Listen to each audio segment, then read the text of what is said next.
I've been very skeptical of what I think of as the negative effects on phones on humans for a long time. So we've got like 7 minutes. People are starting to trickle in, so whatever your last minute prep you want to do, we've already gone over all the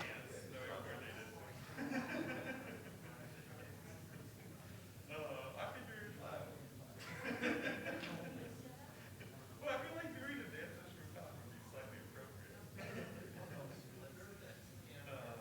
We used to rent out nightclub and have all night, like the party last year or last night that was like a quiz show and board games. Yeah.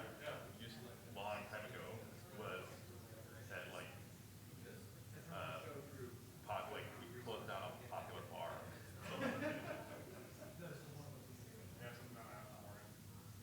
Oh man, yeah. I think we have a lot of trouble. Yeah. I think that's another one. Like we did for Her was weird. that was So the management there. well, it was an absolutely gigantic nightclub, and they had a small section that you could rent, and we rented a small section. So like halfway through our yeah. And then just like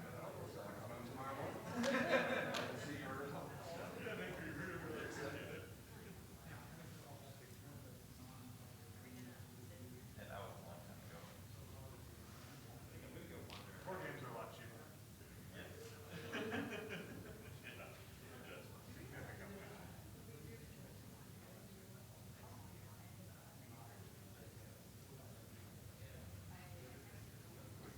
Right now they're all hot. Right. And we normally leave them that way, so You can sort of back there.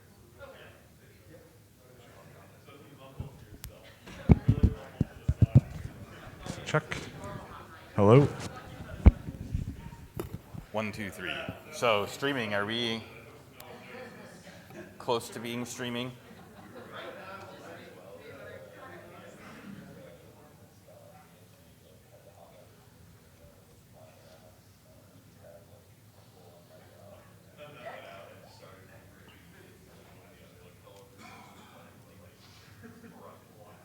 You're good now? All right.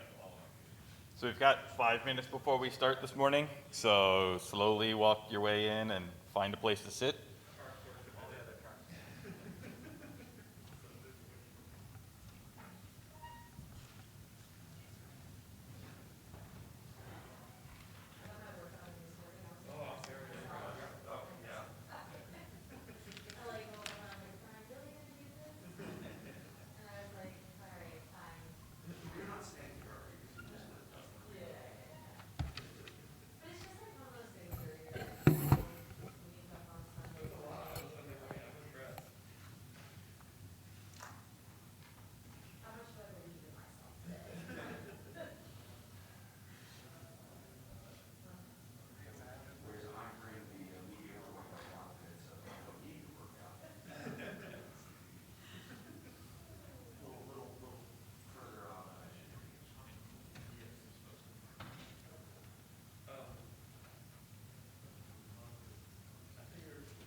All right, so we've got 3 minutes left if you all want to come up and get yourself prepped. I've got a few announcements this morning. So good morning, ShmooCon. I've got a handful of things to toss out into the wild and cheering crowd. But first things first, today we're going to start reminding you about feedback.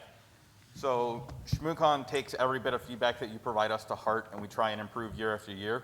We know that next year is the last year. We want to make it the best that we can. So if you have feedback for us, send us an email at info@shmoocon.org. We read every single email that comes through there, and we take it all to heart, and we want to improve. So if there's things that we could do better, if there are things that you thought we didn't do such a great job on, let us know. If there was things that you thought was absolutely awesome, a speaker that you thought was wonderful that we should invite back, let us know. We want to grow and do better next year. We do have a small number of t-shirts and swag from last year that's currently available for donation and registration. And also, if you've lost something, besides your mind, we have it at we may have it at registration. Come by registration, tell us what it is, and we'll look through our box of stuff and see if we have it. So I've got a few things to toss out into the audience. The big, wild, and cheering crowd. So the first thing I'm going to ask, is anybody drinking water this morning? Yes, I am. We got water too. Over here. That's Red Bull. I hope the other thing is water. This is water. You know what? You've got a water container. You want a water a nice Coleman water? Come up here and get it. This is unfortunately going to hurt people if I throw it. Why do you want to have it shipped to the side? You can get it direct to the side. All right. I have a pencil container, if you remember these from elementary school.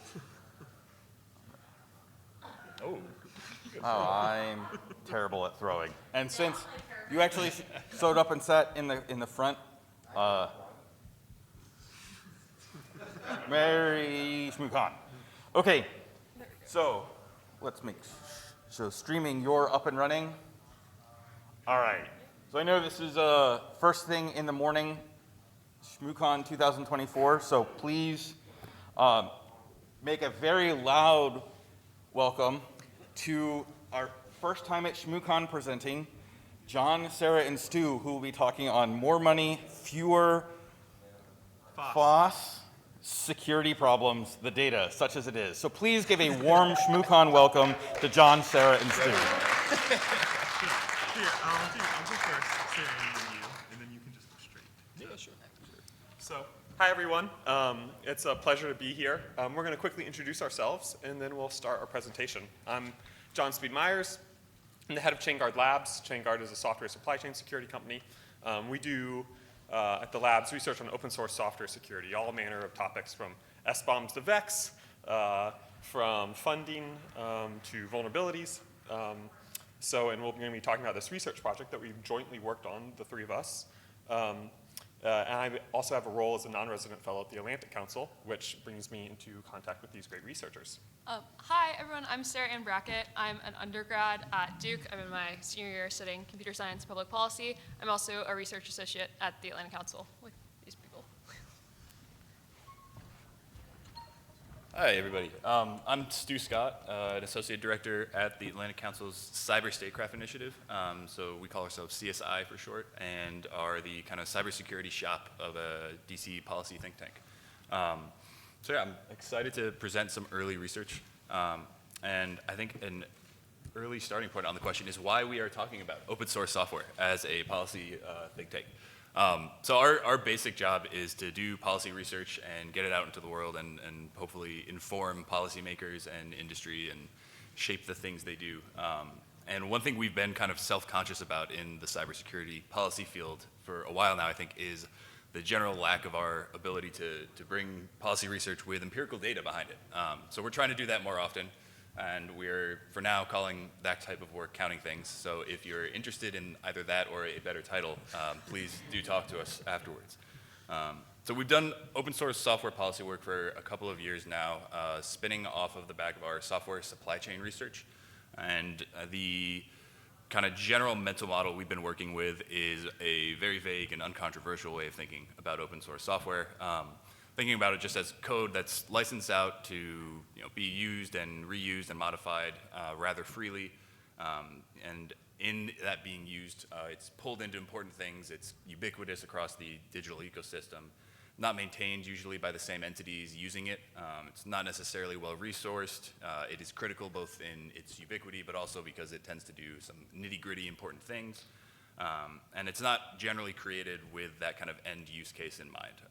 You put something out on GitHub, you don't really know who's going to pull it into something important, and so you haven't built it necessarily in a way that would reflect that. And specifically, we are a national security think tank, so we care about the security implications, which have been in the news lately. The way we try to think about open source software security is not as a thing better or worse than other versions of software security, just a different model. The software is harder to secure because you do not necessarily control it directly. You can't really compel its maintainers to do anything. You don't really know where most of your dependencies are. And it's hard to, just avoid it and avoid any of those problems because then you have to recode a lot of things that have already been solved and figured out. And in the news, there have been kind of some, increasingly headline-grabbing incidents. Whether this reflects an actual change in, the frequency of open source software incidents is up for debate, but it's definitely been kind of on policymakers' mind more frequently. And what's also in the air is funding for open source software projects. It's one of our kind of main software security recommendations is that if you pay money for things, you can improve the security and other things going on with them. And there are more and more funds and funding entities kind of across all sectors. Here's an example of some nonprofits and philanthropic funds, some foundations. There are also more governments getting in the mix. Germany has recently set up a sovereign tech fund with a huge amount of money where they explicitly go out and fund projects or project ecosystems.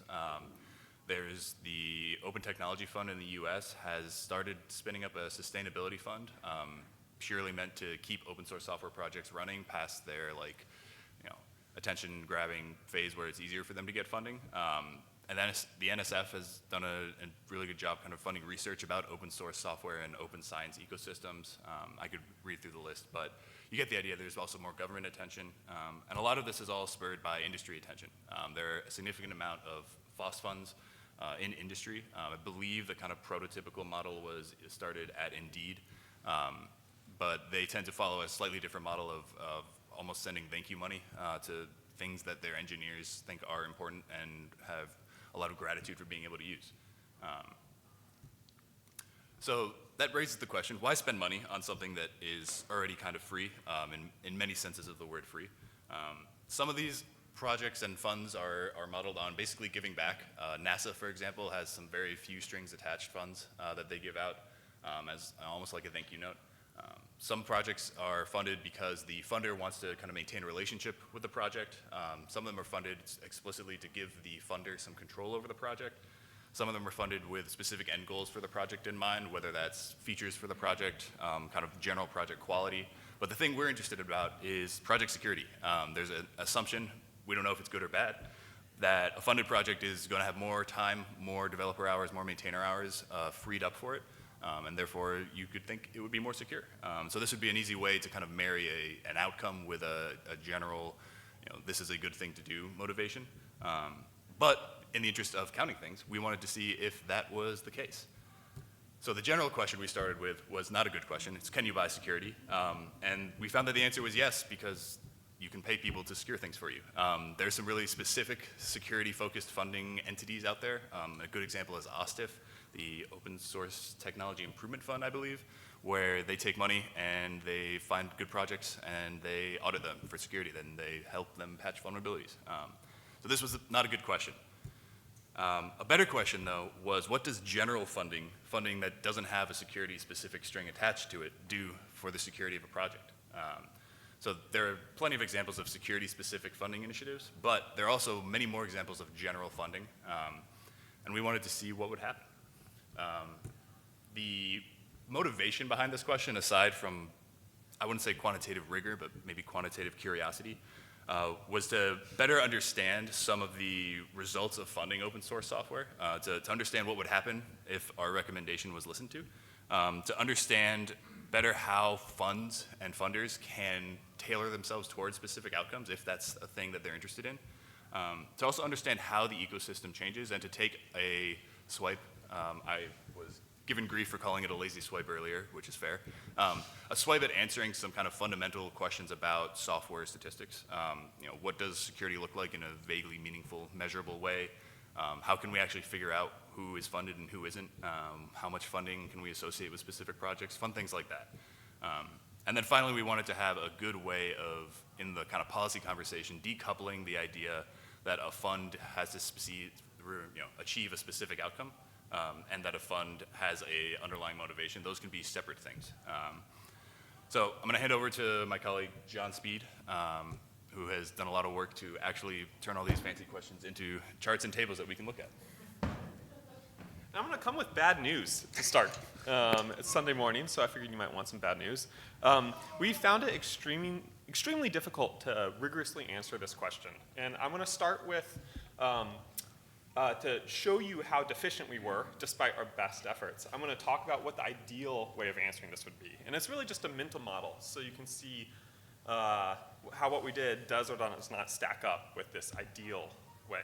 What we would ideally do is have an experiment, just like development economists love randomized controlled trials, just like medical professionals now in pharmaceutical companies use a placebo-controlled trial to understand the effects of a drug. We wish, and if you're doing this, please come find us. We wish that there was some group randomly assigning some set of money or some varying levels of money to a set of open source projects, and then measuring before and after what happens. To our knowledge, this is not what is happening currently. This might happen one day. There might be examples of this going that are internal to companies and simply aren't public, but we don't know of it. So we did our best with a second best approach, and I'm going to describe that. And what I'm going to do first is I'm actually going to tell you how we simply defined these key parts of our question. And our methodology really fell out of that. So we're going to talk about four things. We're going to talk about what do we mean by open source software project. We're going to talk about what do we mean by general funding. How did we actually find that? And we'll talk about a new open source tool that we actually built to measure open source software funding across open source projects. We'll talk about security. This is the thing I'm actually most worried to talk about with everyone here, because defining security for an open source project is not easy. It is not obvious. There is not a widely recognized metric or set of metrics. And I'm going to talk about similar. And this is really a methodological point, because since we can't do a randomized controlled trial, we can't do a pure experiment, we have to find projects that are as similar as possible to the funded projects. Okay, so what do I mean by an open source software project? I really mean for this particular analysis a GitHub code repository associated with a popular open source software package from either the Python package index. This is like the iPhone App Store, but for Python, where you get your data science libraries, where you get your machine learning libraries, or NPM. That is the popular package repository for JavaScript packages. An example, for instance, if you've ever programmed with Python and wanted to do web requests, you might have used the requests package. And you'd find it at github.com/psf, that's a Python Software Foundation /requests. Second, we needed to define funding. And you might have heard before, of course, there are some security-specific funding mechanisms. But we were interested in these general funding, this thank you money type of funding programs. So we wanted to find a set of open source funding mechanisms that weren't specific to security objectives. I'll give you a good example, GitHub sponsors. GitHub has a built-in feature that allows you to provide money to either a project, really a organization that houses a set of projects, or to a specific maintainer. So we identified 5, and I'll discuss how we did that exactly. Security. This is the one I'm most nervous about. If you throw shmooballs at me, I would agree. I would then take them and throw them at myself or my co-authors. We defined it as the security posture of the GitHub repo. So this does not mean the number of CVEs or number of known vulnerabilities. It's not about patching speed. I can talk about that in a second. And we used a tool that's just been developed in the past few years called the Scorecard tool from the Open Source Security Foundation. For the purpose of counting things, it's nice. It gives every project a 0 to 10 score. I'll show you examples. But once again, it's not what we would ideally do. One of the things we were particularly interested in, for instance, that we thought would be similar across projects is just measuring their patching speed. From the moment they have a known vulnerability to the moment they actually patch it, how much time does that take? And as we looked into it, we couldn't find data sets for this. And then we thought about building our own data set, and then it was too onerous. We'd actually love the National Science Foundation to fund such a data set. We think that would be tremendously useful. But we use the Scorecard tool. I'm going to talk a little bit about what it is and the limitations, but how we still nonetheless think it's at least potentially useful. Finally, how do we define similar? We only focus on the top 1,000 most downloaded projects from the Python package index and NPM. And the bet here is that those are relatively similar to each other, those top 1,000. So if we simply took all projects and compared the funded ones to the non-funded ones, we're afraid that those are really different beasts. So if we're focusing on the top 1,000, it's at least more similar. For those who are really into the statistics and the assumptions we're going to make, I don't think it's a very fair assumption that they're truly all similar, but we at least think they're more similar. Okay, how did we measure OSS funding? This is perhaps the first stumbling block, and it really actually preceded our research. There are known, at least to my knowledge, there are no known across time, across projects, data sets of open source software funding. We really don't systematically know as a set of security researchers what projects are receiving what funding when. So I collaborated with a colleague at Georgetown's Center for Security and Emerging Technology, Jennifer Malot, and we wrote a project called Funder Finder. It's open source, written in Python. You can find it on Georgetown CSET's GitHub. And what we did is we used a set of simple rules to build a tool that detects if a given GitHub repo does or does not have one or more types of funding, from 5 different types of funding. And this is a critical part. It's got, we were able to collect data on whether there's open collective funding, GitHub sponsors funding, num-focus, Tidelift, and Google Summer of Code. And I'll say a quick word about each of those. I think of Open Collective as a crowdfunding platform. It's not only used by open source projects, but it's a way to give money to open source projects. GitHub sponsors is, I think, of a GitHub-focused version of that. Once again, you can give money either to a GitHub org, a set of projects, or a GitHub maintainer, one individual. Num-focus, it's a nonprofit that's often focused on data-related projects. Tidelift is a company that is trying to create a two-sided market between maintainers and the corporate entities that depend on their software. And so projects can display that they are Tidelift funded or lifted. And then finally, Google Summer of Code is an internship program that often assigns interns to open source projects. And how do we do that? There's really nothing special here. It's not machine learning. It's not large language models. We look for clear evidence that any of those types of funding is associated with that project. It's often through either using the GitHub API, Open Collective API, some data sets that num-focus publishes and Google Summer of Code publish on what they fund, and then finally scraping the readmes of these GitHub projects.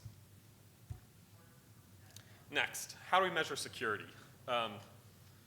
Like I said, we didn't go down the CVE rat hole for this. There were just too many problems.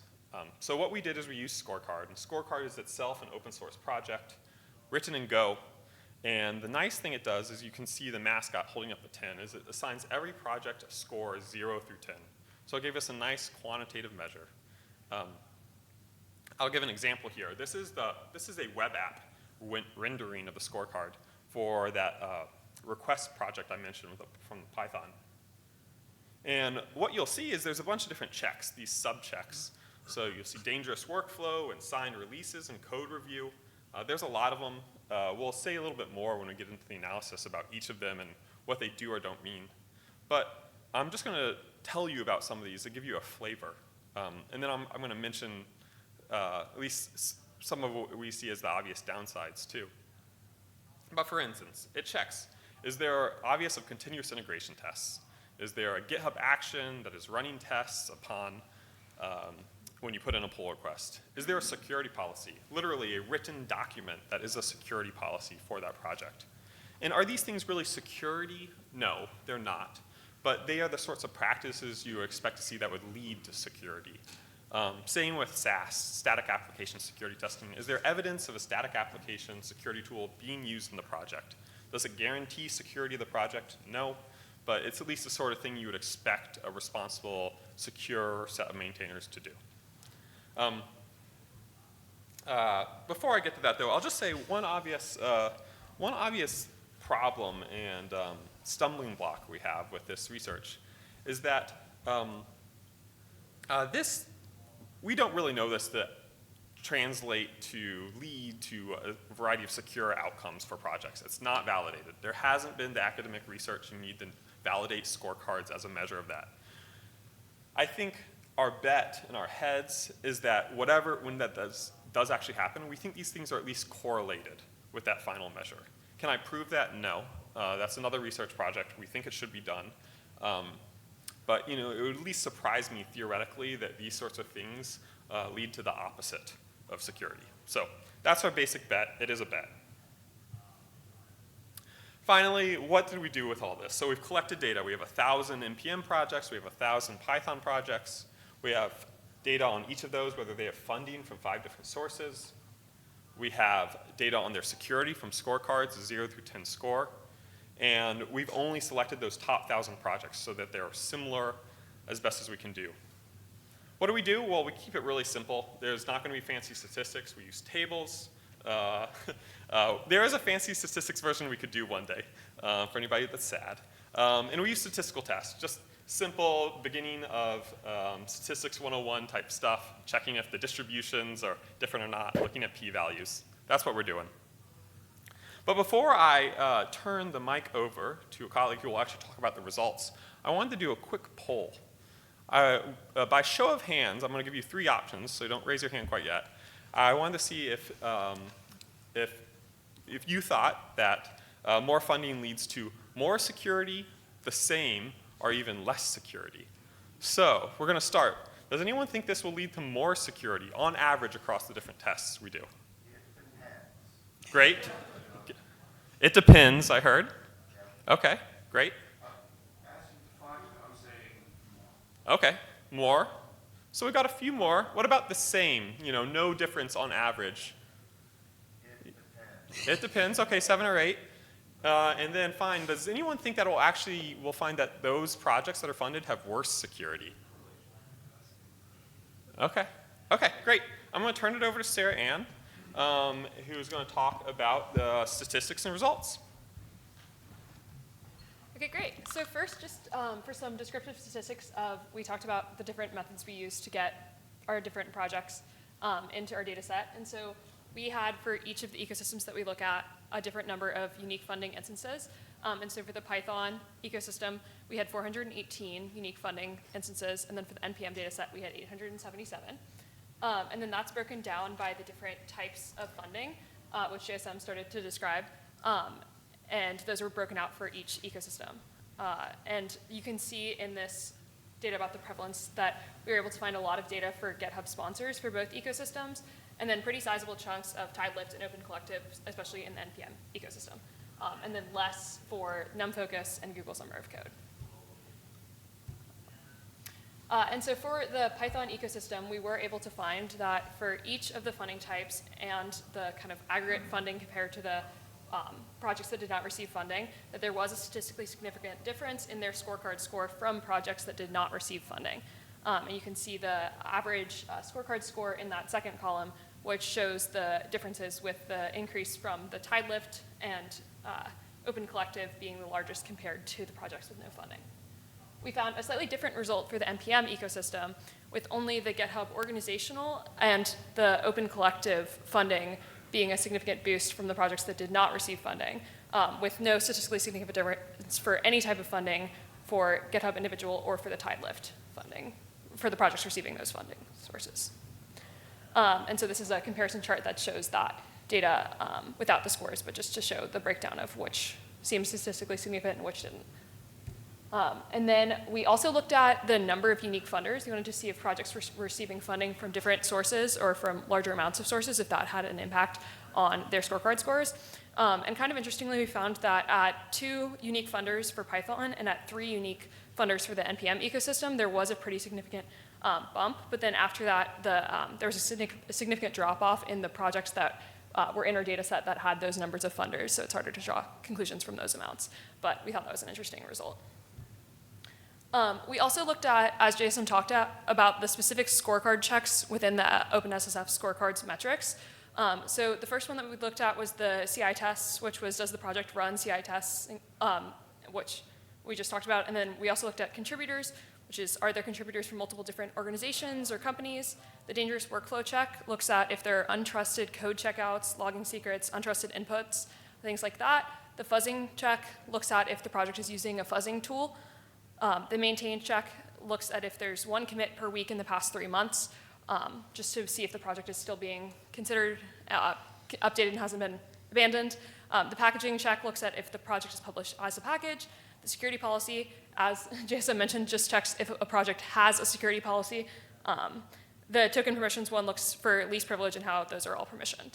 And so then we broke out the results on the score for the results on each of these subjects by the funding sources.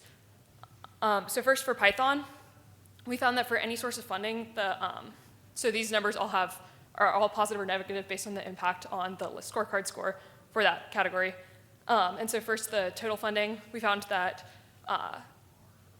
the Tide Lift, Open Collective, and GitHub sponsors all had positive impacts on for like the average score, and then also for the CI tests and the contributors, and then for specific types of funding, excluding Open Collective, the dangerous workflow check increased. And then similarly, we found for fuzzing, the dependency update for fuzzing and for the packaging tool, there was improvements across the board. For the dependency update tool and for the security policy tool, it was just Tide Lift and Open Collective. And then the differences in highlighting indicate the strength of the change. So for the darker green highlighting, it's larger differences. So if there was a large positive difference for Tide Lift and Open Collective for dependency update, and then for the maintain check across the board, a positive difference. And then for NPM, one interesting result we found was that there was a negative impact on the branch protection check for NPM packages for any type of funding, Tide Lift, and GitHub sponsors. But then there were positive impacts on the contributors check and the dangerous workflow check across the board. We also found for NPM that the dependency update tool kind of took a hit for any type of funding, Tide Lift, and GitHub sponsors, but had a relatively large positive boost for Open Collective, which is interesting.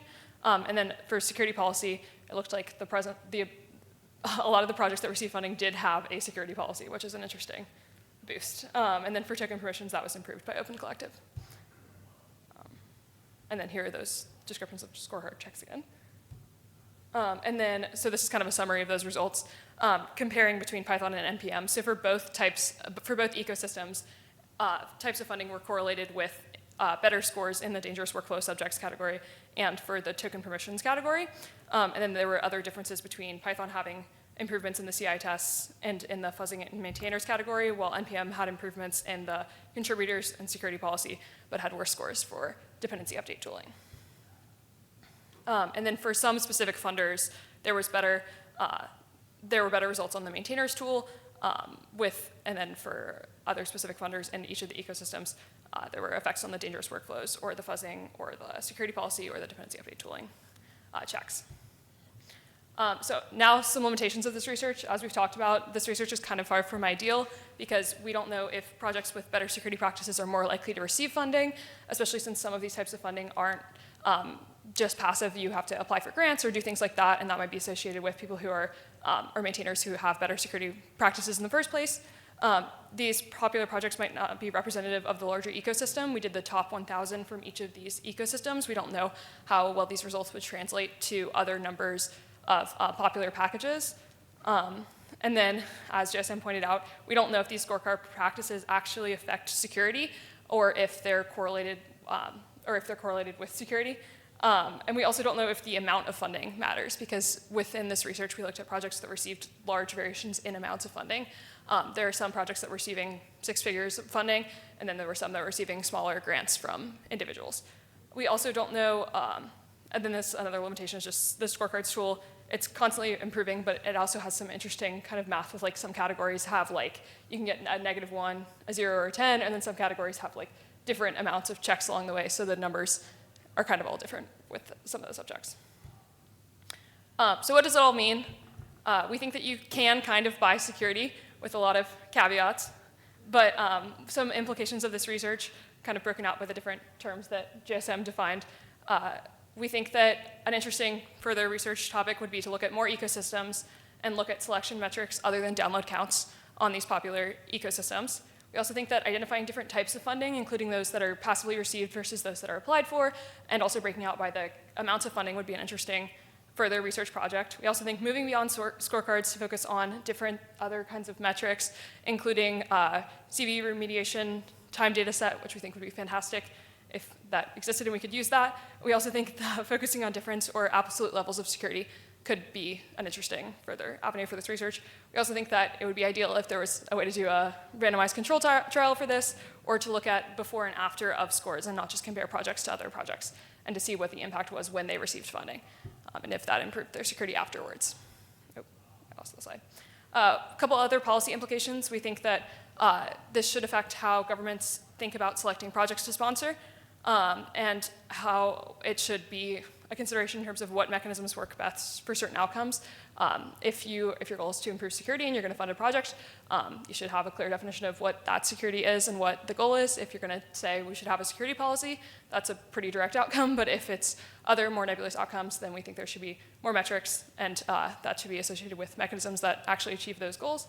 And then another question, just like policy question for the security implication, is to what end? What is the goal of having all of these projects be secure, and why is that useful? What is the end goal of that? We think that if you're going to just try to secure projects in the abstract, you should have a pretty clear rationale for the end goal of that security. Yeah. Anyone have questions? Yeah. Thank you so much, and we're glad to take questions to discuss. We realize there's a lot to unpack here, so we're even curious about what you think should be next steps too. So we'll turn it over to Alan, please. So first of all, congratulations. This is fantastic. This, as you know, lots of government is busy focusing on this and trying to figure out how do we get money, and so this is exactly the work that is needed. So kudos. Thank you. One thing that I didn't see is the causal story, or even which way the arrow goes. And I hate to be someone, especially with this set of authors, to say the word qualitative, but like, what is your thought on the causal story of what you observed and what you didn't? Because I love the detailed nuance of, is it just funders tend to pick organizations that are more secure, more mature because they have lots of users and they're more vital, or is the funding actually driving security investment from the maintainers? And did you find evidence of that? This is the great question that we are hoping to answer in some final written product. I think my quick read is that having the specific checks rather than the total checks is kind of the key to the story. If you'll slide back to whichever one had, I think it was Python.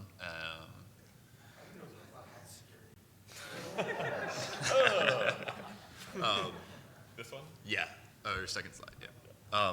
I think that my best guess is that some of these practices are improved by having funding, and some of them are more likely to result or correlate with funding coming in. I think the easiest example here is maintained. It is very unlikely, I think, that a project without a maintainer will be able to secure funding.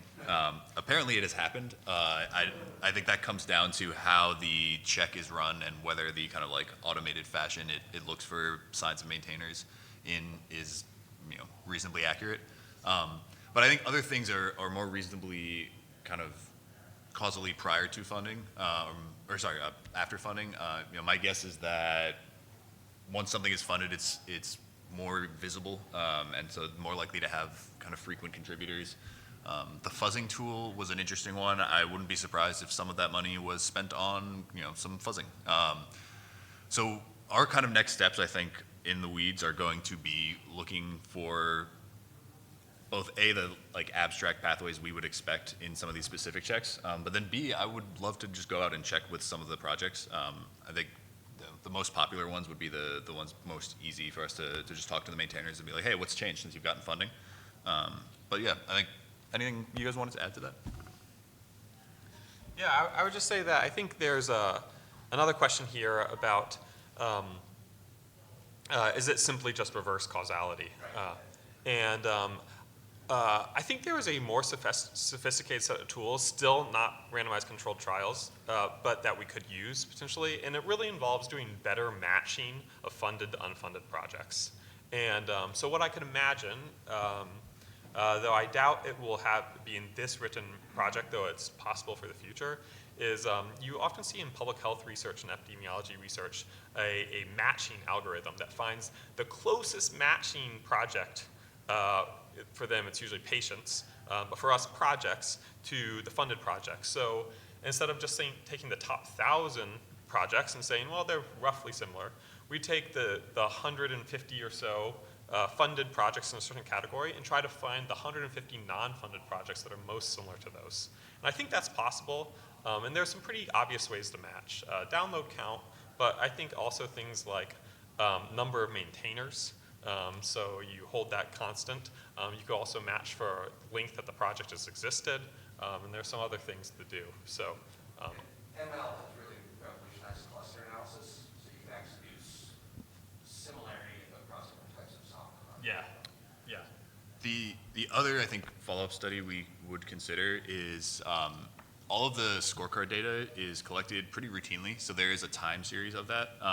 If we can figure out a way in our heads, A, of getting that data, but B, of matching a time series of the scorecard data to the funding timeline, that might be an interesting way for us to go. I think, to Jason's point, it is probably not going to end up in this one, but we will recommend it to ourselves in this one.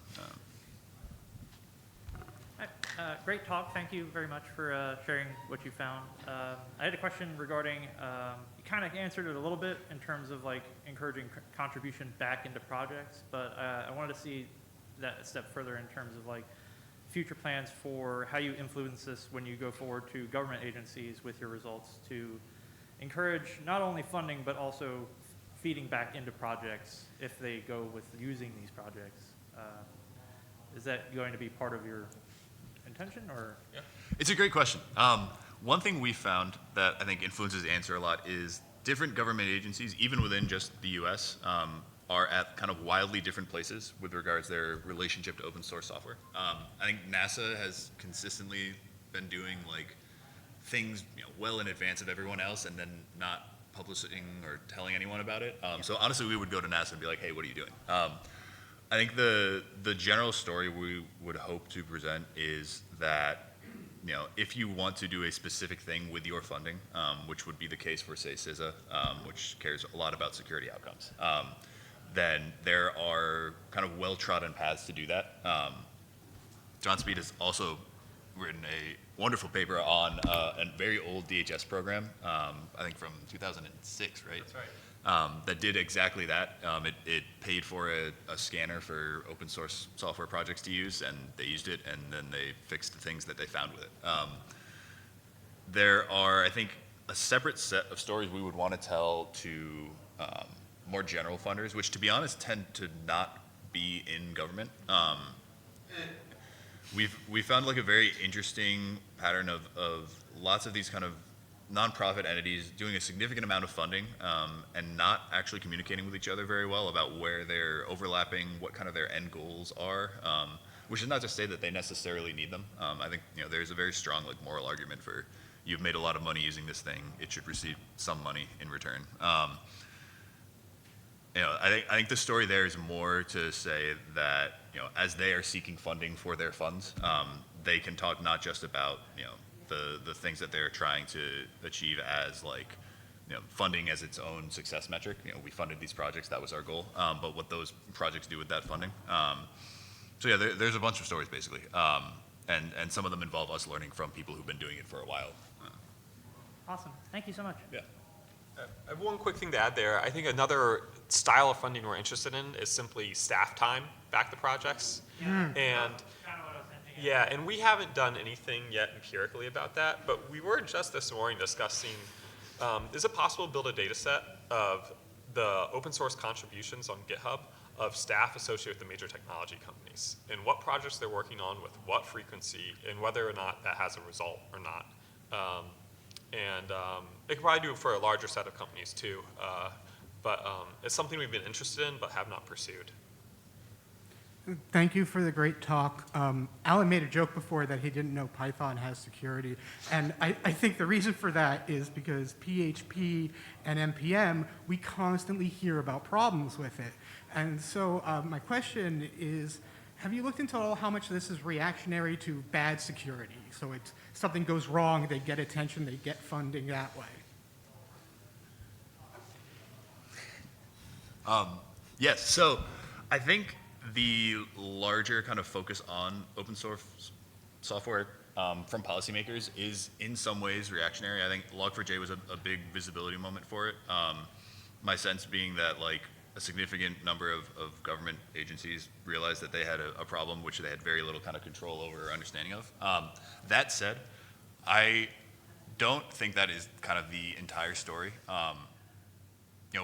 One of the reasons we at CSI started focusing on open source software was that we had actually done research on software supply chain attacks, basically a very small kind of data set, painstakingly assembled, and found. Really good research. Thank you. I'm glad my spreadsheet pleases. I think, one of the findings that we had from that was, like we personally did not have a great understanding of how software was actually made, and B, neither did a lot of our audience. A huge number of these attacks were impossible to describe without creating a just category of open source software supply chain compromises. And so I think a lot of the policy conversation sure is driven by response to some news headlines. But that said, I think the news headlines and that response both capture like a better and more accurate understanding of how software is made. I think Alan made a face at the comment that we don't do a good job of quantifying things in software policy. I think that is becoming like increasingly obvious in the policy circles as a symptom of updating kind of the understanding around how software works in a security sense. So I hope that answers, like, yes, there is some sensationalism, but I don't think it's wrong, just, motivator. I'm more concerned with the funding being sourced because of it. Like Google Oh. has had programs for bug bounties in stuff that has had issues, things like that. Yeah, you're like, so it's a good point. In some sense, then, if funding is simply a reaction to this bad incident, then it's really the bad incident and perhaps the negative publicity from that leads to the better security outcomes, not the funding itself. And I have bad news. I love bringing bad news on a Sunday morning. We don't know if that's the case from here. And it's because we don't have data on the bad incidents, at least that we can match this data set. So I think it could be a story. I pay close attention to open source software security incidents, and I will say that there are so many instances, thank you, of funding in this data set, hundreds, that I don't think among Python and NPM that there have been hundreds of projects that each feel singled out and have this negative reaction. I often think it's like a handful in each ecosystem, 5, 10, 20. So I would like to think that that's a rare phenomenon going on in this data set, but I can't prove it. Thank you. Yeah. Yes, great talk. I have several questions, but I'm just going to keep it to one. Did you observe any pattern between the intended use of the open source packages and the types of funders? Say that one more time, please. Any observed patterns between the intended use of the package and the funders? So, as an example, if it's for security use or it's just for usability types of packages. Yeah, so we didn't subset this analysis by that. I do think, at least with Python, I think that would be possible to do. A nice thing that the Python package index does is allows maintainers to identify the types of uses of the package. And you can see this is networking software, this is security software, or something else. And we could probably pretty easy use that to do set analysis, but we haven't. And it definitely makes me think that there are, in some sense, more like critical types of software that have more privileged access, where we probably expect the story to be stronger, and then other types where it's in some sense more fun. It's cow say on Python, and it just a cow pops up and says moo. So that was just probably highly downloaded on Python. Sorry if it's in our data set.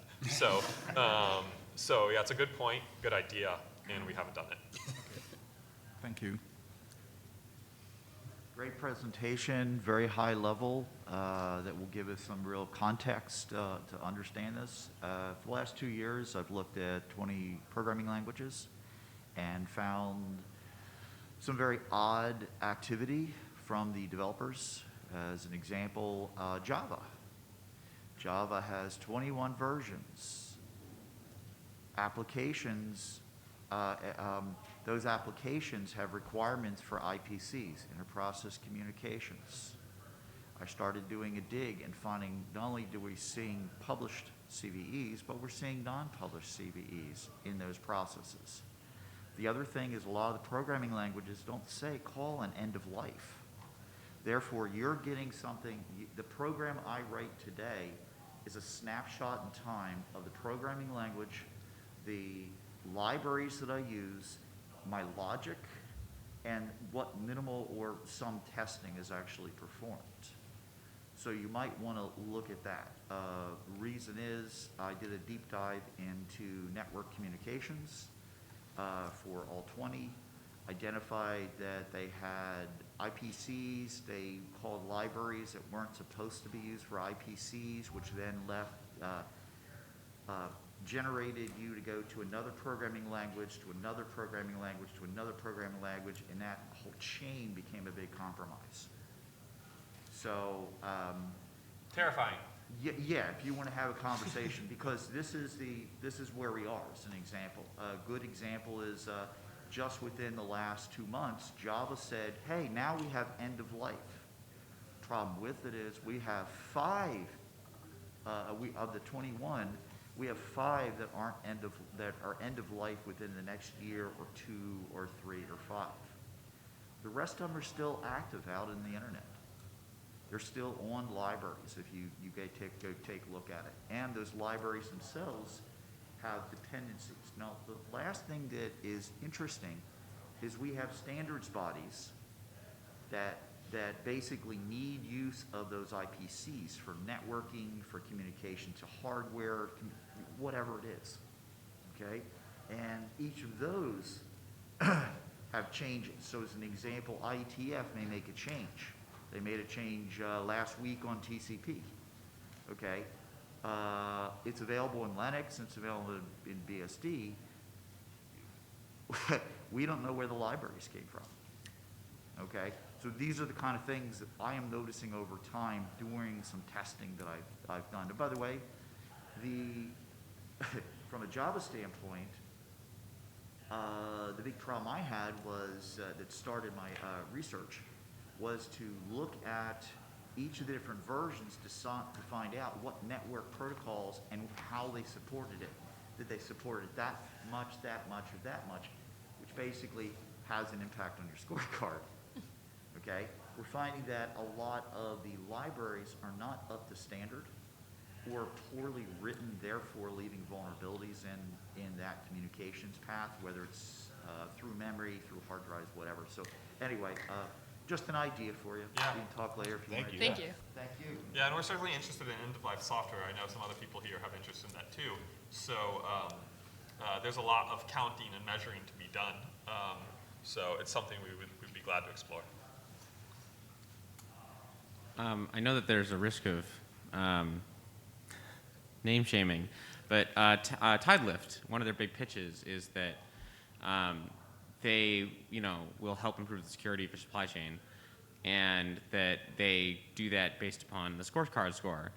And if I caught one of the lines in your research right, it's not a market improvement compared to Open Collective and anything else. Am I representing that correctly, given the data that I saw? I would say that something we observed is there's kind of strong interventions and weak interventions among these funding types. Google Summer of Code and NumFocus, I think it's really unfair to expect a lot from those types of funding. They're small, often in the thousands of dollars.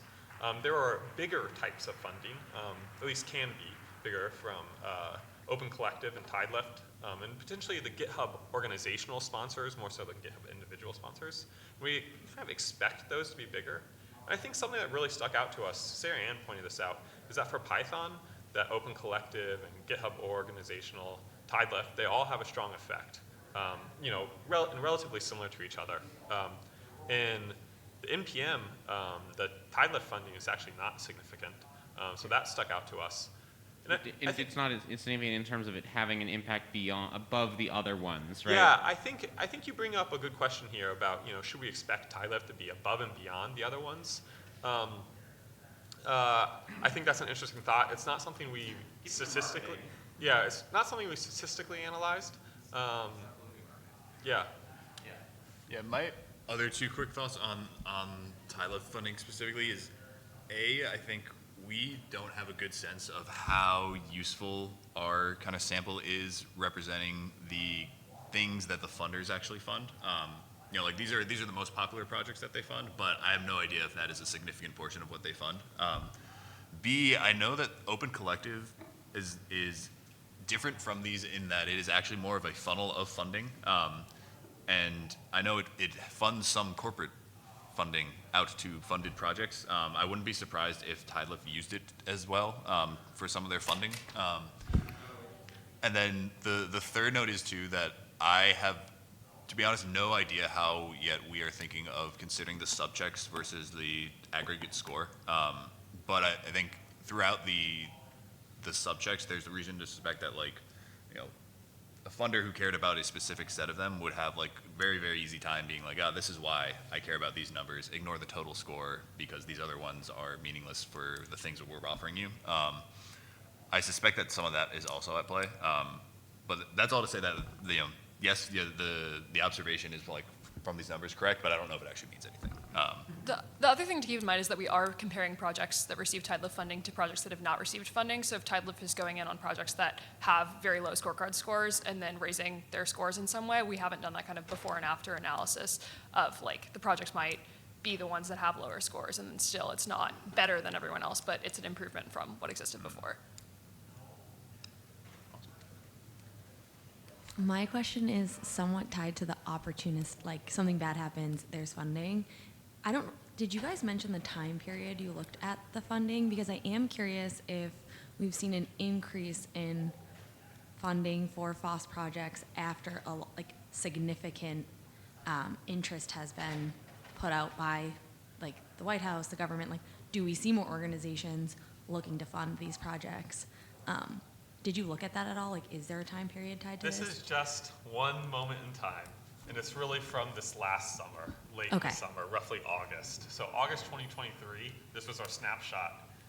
It doesn't say anything about before, anything about after, which is pretty narrow, we understand. Is there a way to look at before, do you think? Before, that's tough. One thing. Well, I have if the question is there more funding over time, we have another project where we're looking at the funders rather than the funded projects, and I bet that's a more direct way. My instinct is, and we have to wrap briefly, that yes, in the past like 2 or 3 years, there have been more funders kind of spinning up. I'm not sure if that's actually continued so much right now, and the sense I get is that the process of spinning up a significant fund takes a few years. Like the Sovereign Tech Fund being a great example of like kind of right on the money, like timing-wise, with all the recent large security incidents, but it takes like a year or two to get done. But happy to chat more. Yeah, we'll be out in the hallway. Thank you so much, everyone, for your attention and time.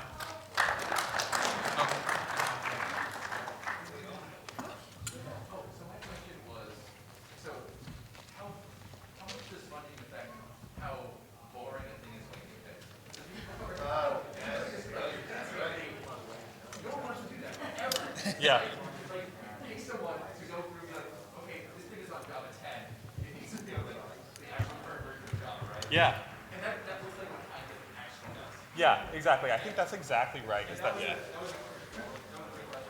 attachment over here is someone who was like, you should look. I was like, yeah, class. But like, that would either be like interesting to this data or like future research, like what's it actually affecting and should we focus your funding on more? Yeah.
magic podium. Okay, we can remove masks while we're on the magic podium. Yep. It would also be. Laptop. I have a laptop here. I tested it yesterday. Unless the demo gods have, are fickle. It would be fantastic if the laptop can physically go in the center so I can see the slide that we're. I was going to put it here, Tom. This is my sticker that when I put it in airport security, I don't pick the wrong one. That's a good idea. I'll let you get situated. Okay, thanks. And the cable, HDMI. Already on an adapter. Yep, that's what I used yesterday. I'll stick Michael with in? the cord yesterday. Is he here? Cool, thank you. Yep. No.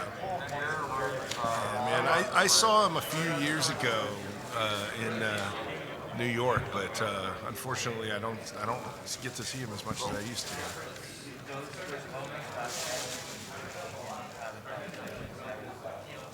Yeah, absolutely. Okay. Thank you. And you guys just have The most important talk is Thank you. We certainly feel that way. We certainly feel that way. Well, it is for us because we're going to do it. Yeah, these are on.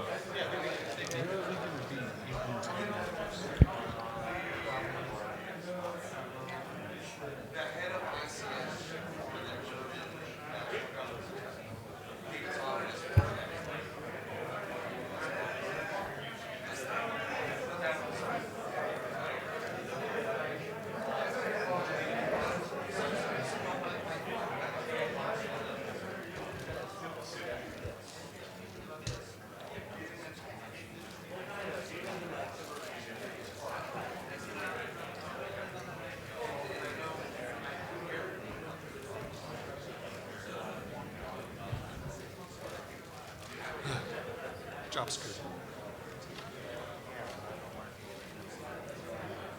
Yeah.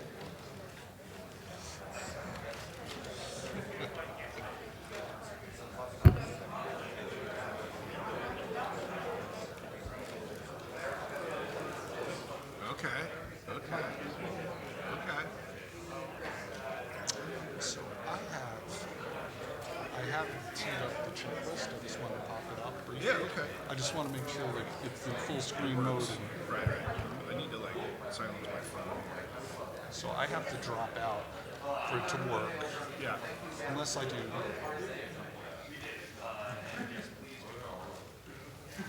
Hey, Alan.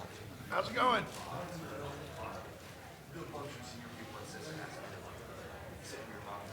Okay, Wow. super. All right, good. Cool. Well, let us know if we can help.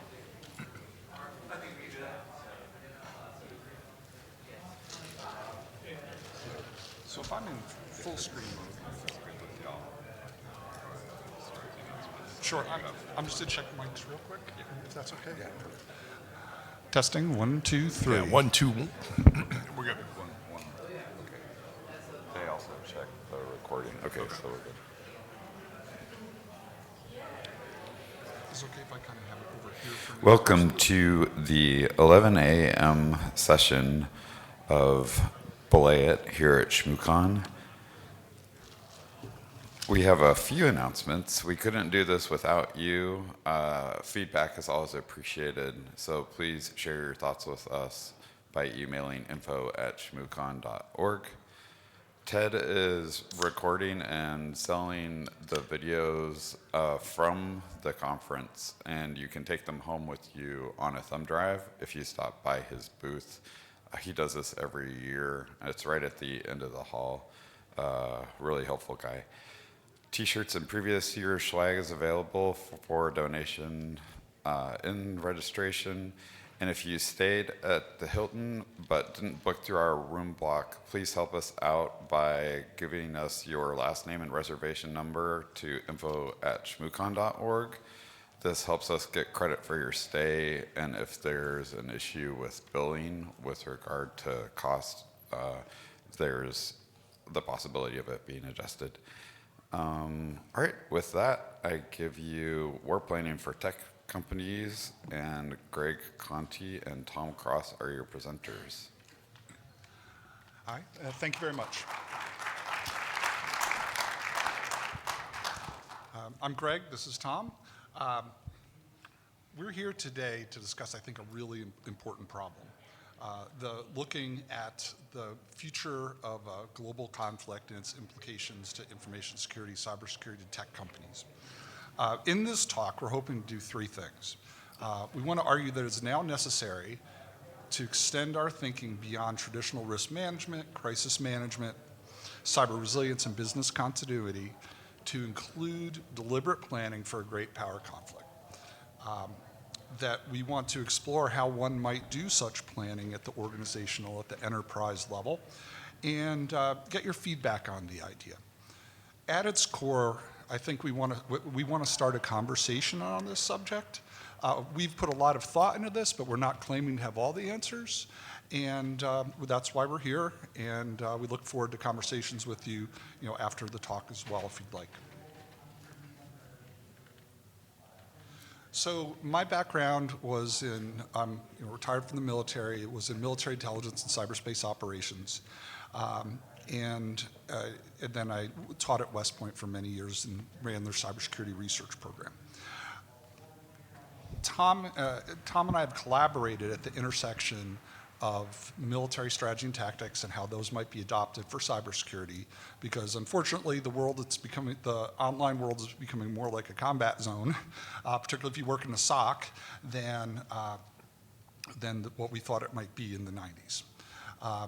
And I've deployed to combat zones twice. I normally don't talk about it, but in the context of this, I've lived in a combat zone twice and done military intelligence in one and cyberspace operations in the other deployment, which I think provides some useful context for this talk. Tom? So I'm Tom. My background is in cybersecurity, vulnerability research. I was part of the X-Force research team at IBM for a while. And also ran research at Landcope before it was acquired by Cisco. I founded a microsegmentation startup called Drawbridge Networks. And lately I've been doing some consulting. And as Greg alluded to, over the years, the two of us have collaborated. We kind of come at this stuff from different perspectives, and we've tried to figure out how military thinking can help cybersecurity practitioners think differently about the problems that we face.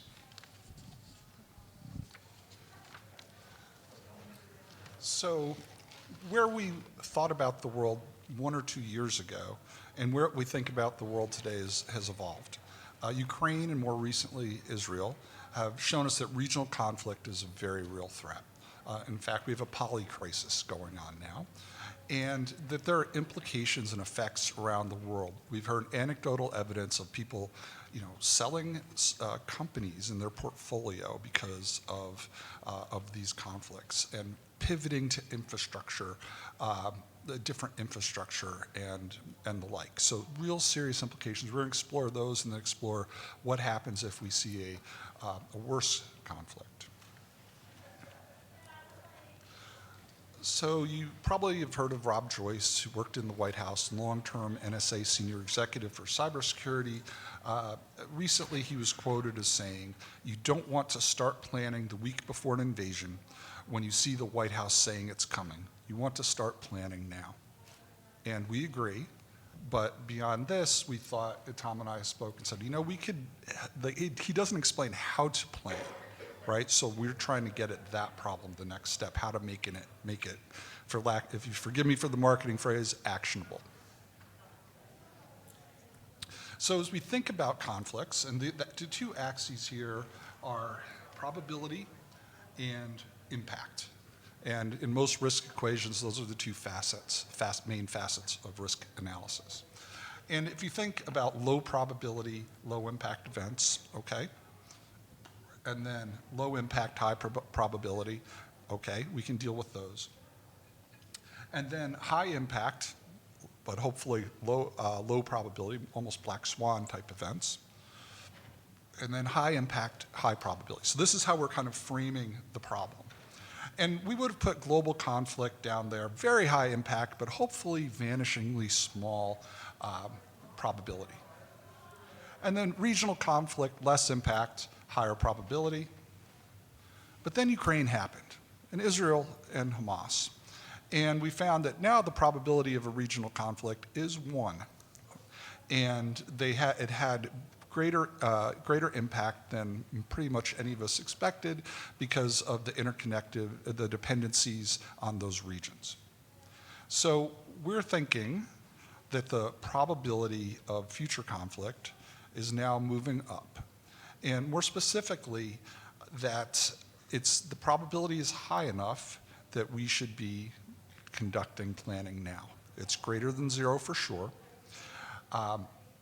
There are serious consequences of not planning, and that we need to think about how, as it stands today, how would your organization respond? And we're all, in this talk, we're certainly talking about cyberspace, network-based stuff, but we're also thinking, when we say global conflict, we mean all the domains: information domain, influence operations, cyberspace operations, and kinetic warfare. So we're thinking of them all together. So if you look at Russia and Ukraine, it began the way, as we all know, invasion of Ukraine by Russia, and Ukraine responded. But something unprecedented happened. Organizations, companies, people, individuals, from Pornhub and Harley Davidson to Lego, NATO, and Elon Musk, all took actions to basically to deter, to grade Russia, whether they left markets, whether they used like Starlink satellites, provided that capability. And it isn't just these organizations. There were more than 1,000 companies that did similar things across the spectrum of powers, capabilities, legal things they could do to have an impact on Russia, a negative impact on Russia. And many lessons are coming out of it. This is from a talk at the NANOG conference, and some interesting points came out. So I've got links. We're going to share the slides. But I've got links to, is it Doug Midori? Doug Midori? I can't quite read it. And it had impacts at the tactical level, at the larger operational level, and at the strategic level. Things like using credentials from captured technicians, deliberate and accidentally severed fiber, wholesale cutoff of network transit for an entire city. Meta was declared an extremist organization. These are not in standard, often in standard business continuity plans that you think your network admins are going to become prisoners and coerced into giving network credentials. So as we look at hotspots today, and you think, what if the war in Ukraine escalates and involves NATO? What if Taiwan and China escalates and the US gets involved? What if North Korea and South Korea, that flares up and the US gets involved? And we've already seen, when we built this slide, it was before what we've seen in Israel. So we've been working on this for about a year, and we saw Israel happen just recently. So what if that escalates? And the question I'd like to ask the audience, and we've done this, I've asked this question in 2 or 3, one-on-one a number of times, and in at least 2 groups, and I have answers that I'll share at the end. But what is the chance of a superpower, great power conflict in the next 10 years? And I'm going to ask for a show of hands in a second. And when I say conflict, I don't mean an incident, 2 fighter craft bumping into each other. I mean shooting at each other in a real conflict. So who thinks the percentage chance of that is 0? Say that louder, please. Does that include Yemen? Oh, well, let's say, yeah, you can if you wish. Who thinks 5%? 10? 15? 20? 25? 30? Higher than 30? Okay. I think, so to me, that says we should be doing some planning, right? We don't want to not plan, because if the odds, we have numbers that, I would say the center of mass of that was probably about 25 to 35% chance in the next 10 years, if not higher, without doing, a formal poll. And we've talked to people individually, and that's about the number we get, 25%. We had one person say 100%, didn't even miss a beat, 100%. And this was a senior cybersecurity executive in a Fortune 500 company. So it's real, right? So, okay, maybe we should plan. That's our take. So, Tom? So there's a lot of things that we do in organizations today around risk management, business continuity planning, and cybersecurity risk management. And the thing is that with respect to the kinds of scenarios we're discussing in this talk, there are certain gaps that exist in typical risk management that's going on in organizations today. And that's the whole reason that it makes sense to sit down and talk about this and think about what other considerations need to occur. There are gaps around like strategic and tactical scenarios, considerations about legal frameworks that prohibit you from doing business in a country, that prohibit you from employing people who are citizens of a country, scenarios where your employees end up getting enlisted in an army, where your offices get physically taken over. We talk a lot about the reliability of infrastructure, but we don't talk about destroying infrastructure very often. That might be a thing that you decide to deliberately do in some of these situations. Or there's softer things like exiting markets or preventing people from a particular market from using your services. There are a few places where there are things that we do to mitigate other risks that happen to be useful here. So when we're thinking about ransomware or other cybersecurity incidents, perhaps we have good ability to restore infrastructure from scratch. We've worked on that. We've worked on the ability to isolate parts of our network from each other. And if that stuff is ready to go, then it turns out that it's helpful in these kinds of scenarios. But there's other things that we probably need to think about that we may not be thinking about today. The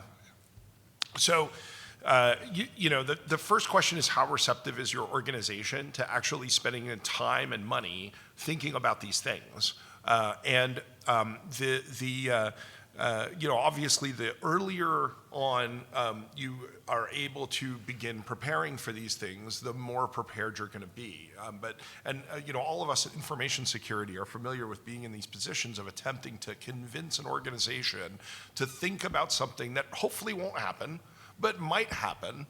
And if we prepare in advance for it, it's going to be less painful than if we just ignore it. And this is a new sort of similar kind of dialogue that perhaps we need to have. There's a process that we're sort of suggesting here, where you kind of have to allow for the organization to change its mind about things. Maybe today, they say we're not going to invest any energy in a particular conflict occurring because we don't believe that that's going to happen. The situation is going to be managed, and so great. Can you create a process where you're communicating with those people about the state of the situation over time, so that they have the ability to change their minds as the facts change? There's this sort of process where you're, briefing the organization, perhaps as part of other risk briefs or cybersecurity briefs about particular conflicts you're concerned about that could impact the organization and the risk of those conflicts occurring, and getting feedback from them about whether or not they think you've got enough information to substantiate investment in doing something about it. And then going back and looking at where you're getting information and trying to refine that, so that you're making your case more effectively. There are lots of different sources of information that you might be able to rely on. Obviously, if you're in an industry that has ISACs, you may be able to talk to your peers about how they view the same situation, right? There may be information sharing networks you can get into that give you some perspective that is not publicly visible or available. You also, there may be commercial threat intelligence providers that have information that can help you make these decisions. So what I'm talking about on some level is developing indicators and warnings, trying to be cognizant of how soon these things are going to happen. Obviously, the United States government is very interested in understanding whether or not conflicts are going to occur and has some prescience as far as this is concerned. In Ukraine, they were engaged in forward operations in cyberspace before the invasion occurred because they knew it was going to happen. I really like this Ernest Hemingway quote in the context of this conversation, because that's kind of how this stuff feels, right? How did I go bankrupt? Well, gradually and then suddenly, right? So how do these conflicts happen? Well, we talk for years about how there's tensions in some region and things happen every once in a while. There are these flare-ups and, there's this constant noise floor, and then one day it's radically different. And it seems to be surprising when that change occurs. And it might be because we're not good at paying attention to the details. There are certain details that you can pay attention to. If an invasion is going to happen, there's a lot of logistics that have to be set up in advance. There's people that have to be put in place, boats that have to be put in place. There might be a cover story explaining all that activity. Oh, it's just a training exercise. There are other kinds of indicators. If you have an office in a location and you've got local people working there, and one day none of them show up for work, is it because they heard a rumor that you haven't heard yet? The State Department also publishes information for travelers to different regions, and sometimes that information can give you an indication of the government's sort of temperature about a particular place. So you assess the probability that a particular conflict might occur in a region. The next thing you need to think about is how exposed your organization is. This is something that was talked about in some of the Shields Up publications that CISA put out prior to the invasion of Ukraine. They were kind of saying, take a look at yourself and ask yourself how this is going to impact you. Perhaps you are directly exposed, which means you've got people in the region, or you're an organization that is going to be directly targeted because you're involved in some way, logistically, or maybe just symbolically. There's certain organizations that just end up getting attacked by people whenever the United States is in a conflict, for example, just because people associate them with the United States.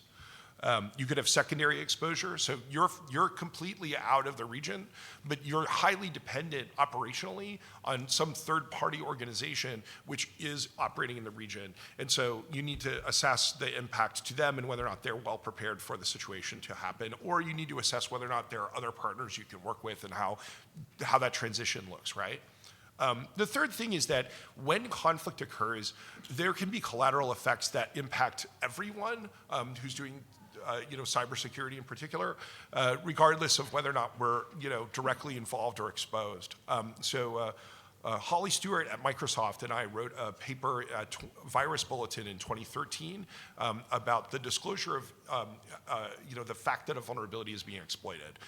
One of the things we talk about in that paper is Stuxnet. When Stuxnet occurred, first of all, Stuxnet got into a lot of people's networks outside of the conflict region, but also there were ODA vulnerabilities in it, and when that was discovered, that information was publicly disclosed, and immediately a bunch of criminal actors took those vulnerabilities, put them in malware, and started disseminating them before there were patches available or other defenses that you could use to protect your network. And so just the probability of stuff going sideways goes up when there's a lot of activity occurring, and those things can have collateral effects that impact totally innocent people. So this is your slide now. Okay, so we talked to several people one-on-one in advance of this.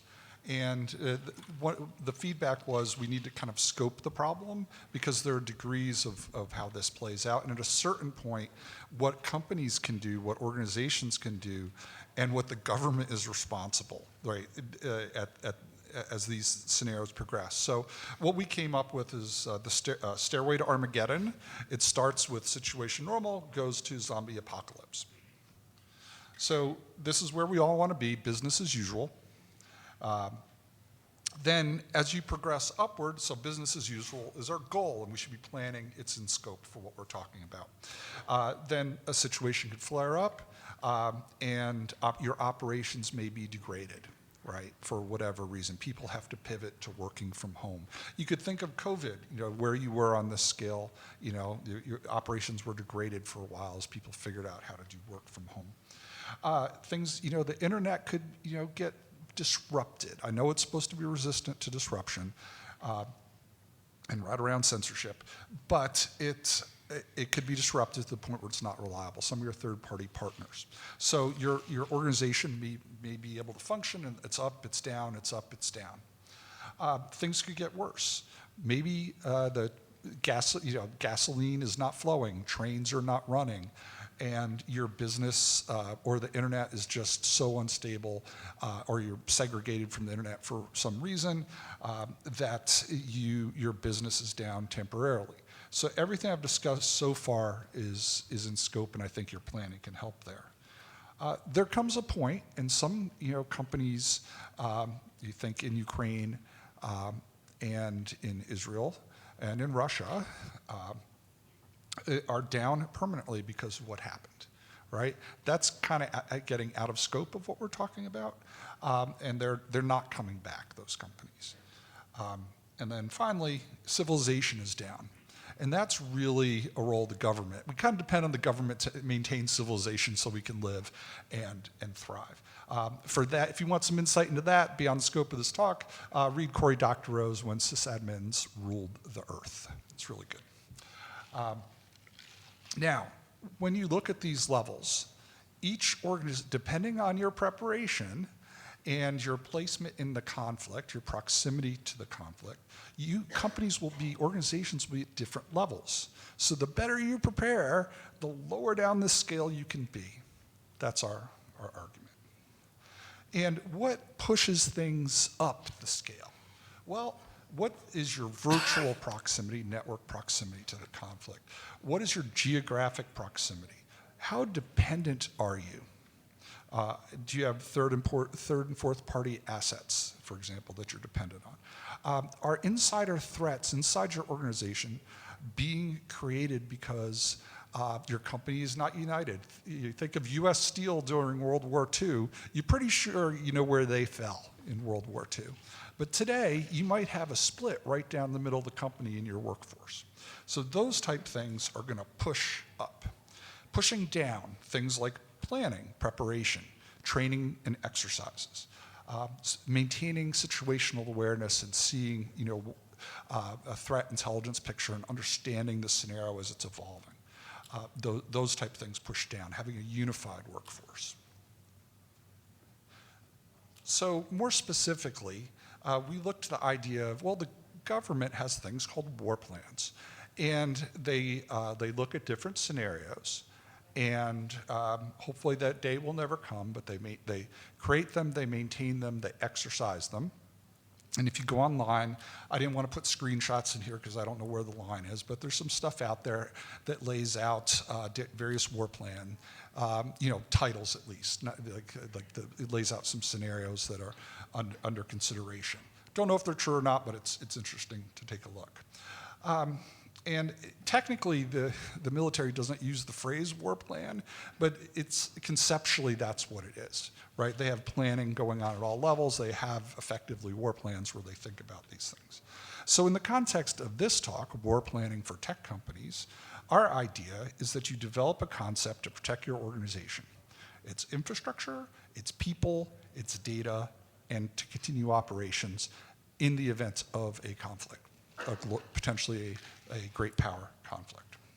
And the plans that you come up with can be single generalized plan or multiple tailored plans based on specific scenarios. And we understand, and we have not fully resolved how small organizations, medium organizations, and large organizations, how they can deal with this problem. Small organizations, it's the classic problem in cybersecurity, that when there's just like Bob in IT, who's dual-hatted as the network admin, the network guy, and the cybersecurity guy. So we have not solved that problem. But I think we've got some, for large organizations, we've got some of the answers. Okay. And I think part of that discussion include the allegiance of the company during that conflict. Are they staying neutral or are they choosing a side? So there are various ways you can prepare.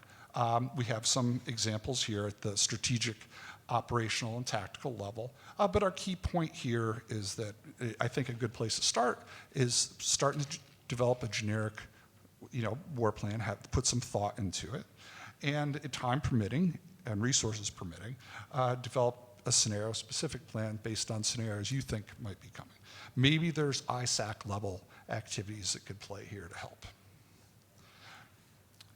I think this is really important because they're putting on our attacker hat. Nation states invest significant time and resources in preparing for potential conflicts.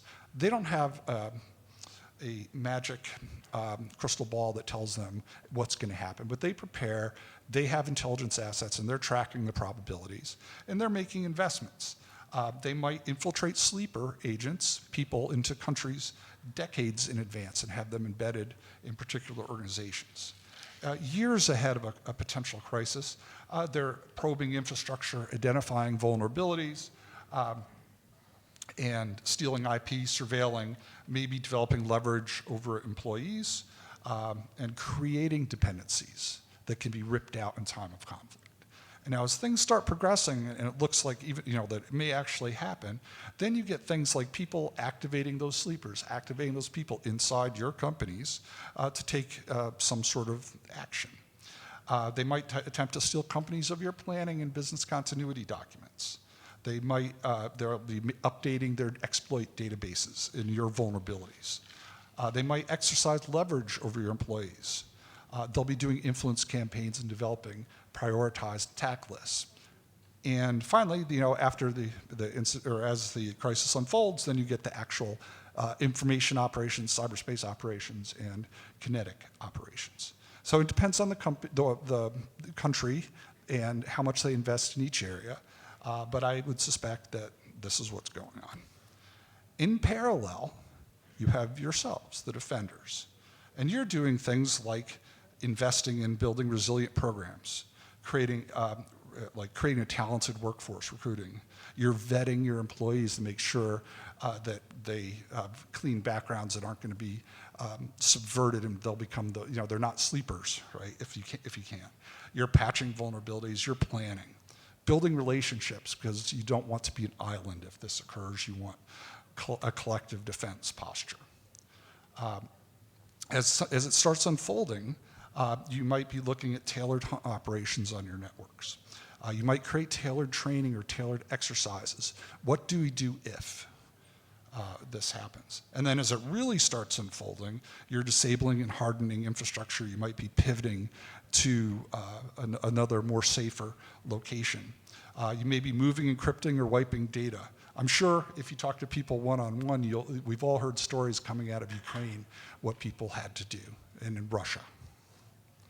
And then the goal here is, I think, to continue operations, and they may be,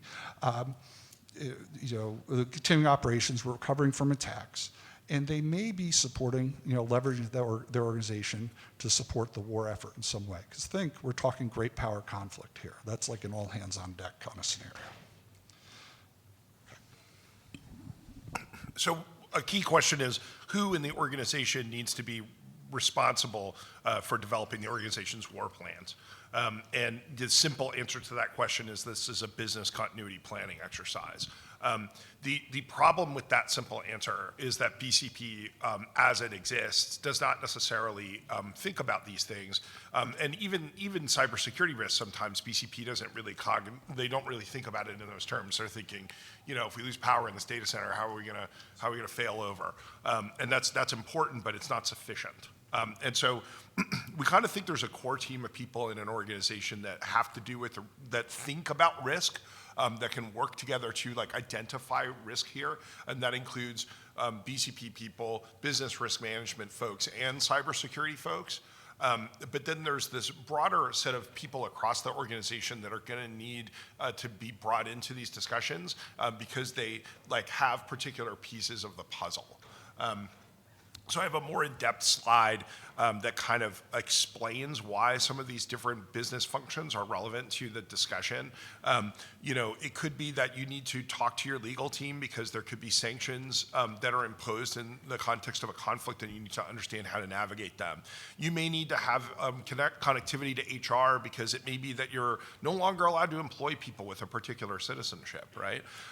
It may be that you need senior strategic leadership engagement because you're talking about some sort of more offensive action, and I'm going to talk about that a little bit more later on in the talk, that really requires strategic planning and not just sort of business continuity oriented planning, right? So have a core team that thinks about risk, but then there's going to need to be sort of a multidisciplinary conversation. And it's also important to think about state actions as existing in multiple dimensions. Again, as computer people, we tend to think about the network going down, and we tend to think about whether or not we're going to get malware on the network. And that's what our focus is. So states, and when we think about war, we tend to think about kinetic attacks, right? We think specifically about attacks, but states, have multiple dimensions in which they exercise power. So this Dimefell framework is sort of like an academic framework for thinking about the different ways that states exercise power.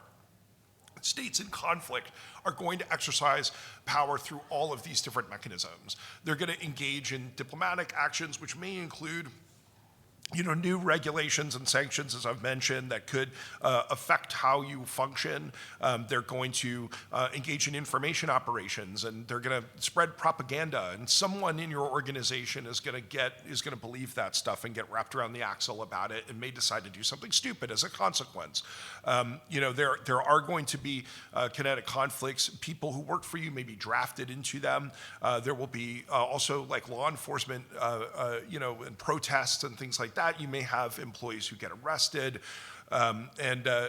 So it's just necessary to think about this on multiple dimensions and not get tunnel vision with respect to like the specific things that we usually worry about.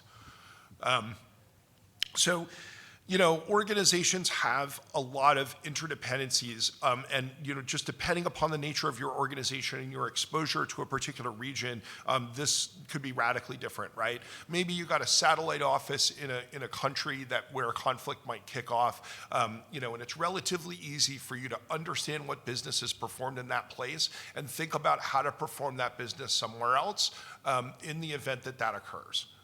But in other cases, this gets more complicated. Imagine you have a regional headquarters in a country where there might be a conflict. And there are actually offices in other countries that are operationally dependent upon that regional headquarters for various things. It could be that you've got your network set up so that traffic routes through that place, right? It also could be that there's business functions in that place that other places depend upon in order to operate. So you've got to really think through everything that happens in that place and your ability to lift and shift it somewhere else and what's involved. And I've seen peacetime lift and shifting that is very, very complicated because infrastructure has grown up over time in a place, and now, man, we got to do it somewhere else, and we have to rename everything. We don't even know how it all works. You guys know how this goes, right? And then when you add third parties, and then you also consider the third parties of third parties, this analysis can get very complicated. Speaking specifically about infrastructure, there's really two things that might happen to it. One is that it might be damaged. So the reality is that terrestrial internet connectivity and terrestrial data centers don't seem to function very well when tanks are rolling around.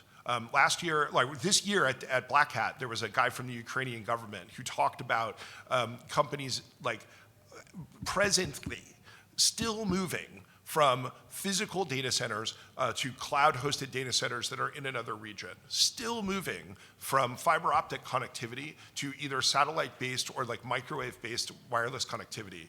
And the conflict's been going on for quite some time. So again, even people who are there we're not expecting this and we're not prepared properly in order to be able to transition in advance. And that's why this conversation is worth having.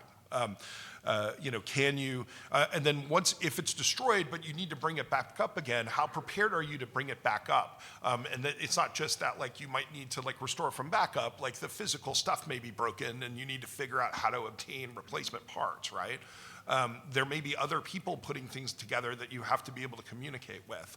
And then Greg mentioned, we also see situations where there are like embedded in military infantry, technical experts who are there to commandeer infrastructure when they get into the place. Sometimes this is done by actually coercing sysadmins to provide the access credentials that's needed for them to control these systems.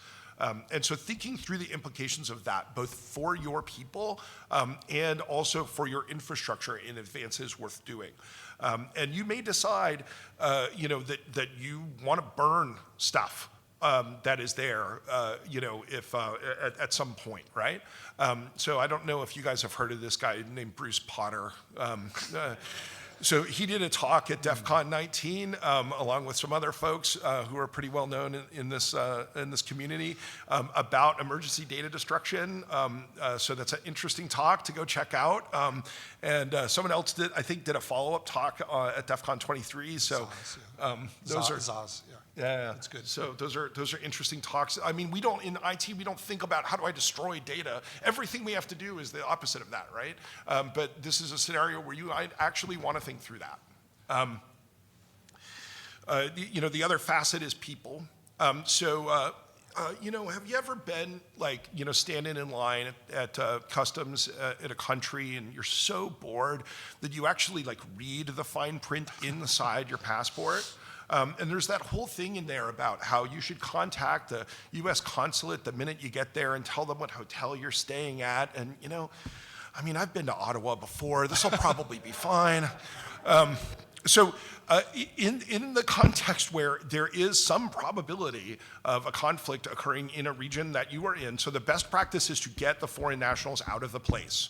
And be prepared to do that, to facilitate that. And if you happen to be one of those people, you might want to call the State Department or the local consulate in that context and let them know, because they might be involved in suddenly trying to get people out, and you may not have enough information to know whether or not that's going to go down while you're there, right? You also have to think about your own people. I mean, we train people in retail not to try to confront shoplifters. It does make sense to have conversations with people and tell them not to do stupid things, and it's just a business at the end of the day. It makes sense to have those conversations in advance. Your people are not John Wick. The other thing to flip that coin over is that if you imagine living in the early 1940s in a country that's occupied, and how you would deal with that situation. If you're ever in the Netherlands, there's a really interesting museum there about occupied Netherlands during World War II, and they talk about different things that people did to gum up the works, subtly while they were under occupation. The CIA published in the 40s a field manual on gumming up the works, and it has a very entertaining section for people who work in corporate bureaucracies that includes recommendations like referring things to committee and having unnecessary meetings. In fact, one of the things they suggest is holding a conference when there's more important work to do. But if you kind of imagine some of these scenarios, it might make sense to think about, what you might do. Greg talked about when Russia invaded Ukraine, there were a lot of different companies that ended up taking various kinds of action. Some of these things are simple. They exited a market, or they denied access to a market. But some of these things are more complicated. Perhaps they provided telecommunications infrastructure, or malware analysis support. Or some people certainly in this community, either independently or organizationally, like to engage in offensive hacking stuff, right? And so those are things that really happen. There are other kinds of organizations that might have other capabilities that they seek to utilize in these situations. An interesting thought is like a ride-sharing company that repurposes their network so that individuals can use it to move move supplies around, right? So there's lots of creative, outside the box ways that you might think about how your what your organization might do, depending upon what it is and its level of exposure to the place. So there's a few comments that we want to make about this. The first is that if you're thinking of doing anything of the sort, that you want to ensure that you do things with the same level of professionalism and organization that you do everything else with. This isn't a hobby. And so the military planning and decision-making process is like a high-level discussion of how to carefully think through some sort of offensive operation and make sure that you have all of your I's dotted and T's crossed. And we don't have time in this talk to explain it to you and train you on it. But there are a few sort of high-level takeaways that we think are interesting. A lot of it has to do with ensuring that if you are asking people to do things, that there isn't any confusion, right? So you want to have you want someone clearly to be in charge. You want clearly defined roles and responsibilities. You want clearly defined goals and objectives so that everyone knows what they're supposed to do and who is responsible for making decisions. You also want to test and rehearse in the same reason to make sure that people know what's going on and what to do. Confusion can create problems, particularly when you're doing something risky. The other thing is that you want to war game and risk analyze any plan that you're engaged in. How could this go wrong? What risks are you taking? What risks are you asking other people to take? We're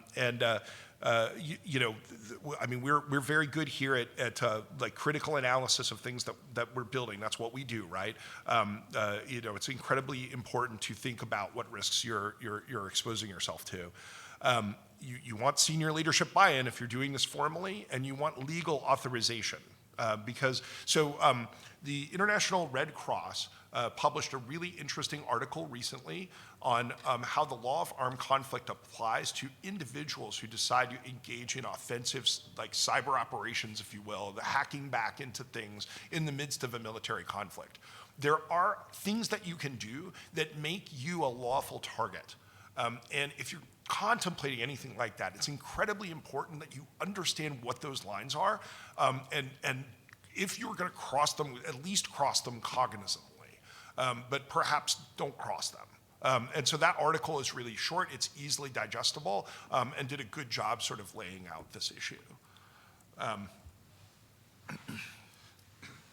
So kind of bringing it all together, major issues are going to arise. From people in your organization moonlighting in a cyber army, maybe using your infrastructure, maybe making you a lawful target, maybe the satellite infrastructure that you're thinking will be your fallback plan if you find it's not a panacea, that it has its own vulnerabilities and is attacked. Maybe you're forced to effectively ransomware your own networks to prevent access. Maybe you can reverse it down the road if need be. You're going to face issues like picking sides. And to me, that's a major issue. Your workforce may have its own opinion, right? They may pull in different directions. They may become insider threats and leak information or take actions where they were perfectly fine before this conflict took place. Social media is going to amplify everything. Some organizations may be patriotic. Some are distinctly not. They're anti-government. In particular, global multinationals, I think, are particularly concerning. What if the senior leadership of a company has citizens of both sides who are at war in charge of that company? Our takeaway is that it's going to tear companies apart, organizations apart. We don't have all the answers, but we're just trying to point at some of the things that we see as potential. Here what you see is a sign from the Home Front Museum in Georgia, and it was in front of a plant that created war material. And it says, I'm going to flip this so I can see it. This was literally in front of the plant. Are you a slacker? Slackers from our yard, people who didn't show up to work, joined Hitler's army yesterday. And if you look, you can see the, let's see. What's the top one? Attendance records, production engineers. Yeah, the production engineers, they're good. The coppersmiths, they're a problem. But imagine if in front of your Google, right, there's a giant sign that says, who didn't show up to work today? It's crazy, but this was real. This was real, and this type of unity of effort. We had Elon Musk having to decide whether his infrastructure is going to be used for drone attacks in Ukraine, right? So this stuff, we're not making it up. So here's some things, some related work I think it's useful to explore. One is I think everyone's familiar with the CIS controls. But when we do them in a peacetime context, we bake in a lot of assumptions. We recommend relooking them in the context that we're describing today. You might find some of your assumptions are no longer valid. And then to point out 3 talks that Tom and I and some other friends and colleagues have done. One looks at military strategy and tactics from cyberspace, called the Library of Sparta out of Black Hat. We did a multi-domain attack surface analysis talk at B-Sides Delhi. We're going to release slides, all the links are there.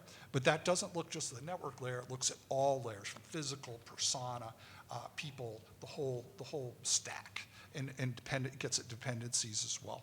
And finally, operational templates for state-level attack and collective defense. So how do organizations work together as sectors, as ad hoc collectives? How does that interact with the government, and what's the role of each? So that was at Black Hat. And finally, like I teased at the beginning, we are releasing a war planning self-assessment checklist. We'd like to thank Chris Taras, who's here today. He came to us and said, I want to think about this. Let's collaborate and come up with something, because you can't send a PowerPoint slide to your CEO and say, we got to do something. So I think I got it. It's here. And it's 17 pages. We put a lot of effort into it, got some good questions, hard questions, uncomfortable questions, but necessary questions. Okay, I'm back. It can be downloaded today at copidian.com/workshop.html. You just download it, it's just a file. We're not harvesting your data, there's no freaking gatekeeping or anything. You just go there. It's not linked on the menu system, but we posted it before the con. Eventually, we'll link it back to the menu. So you got to go straight to that. If you can't find it or whatever, email us, and we will get it to you.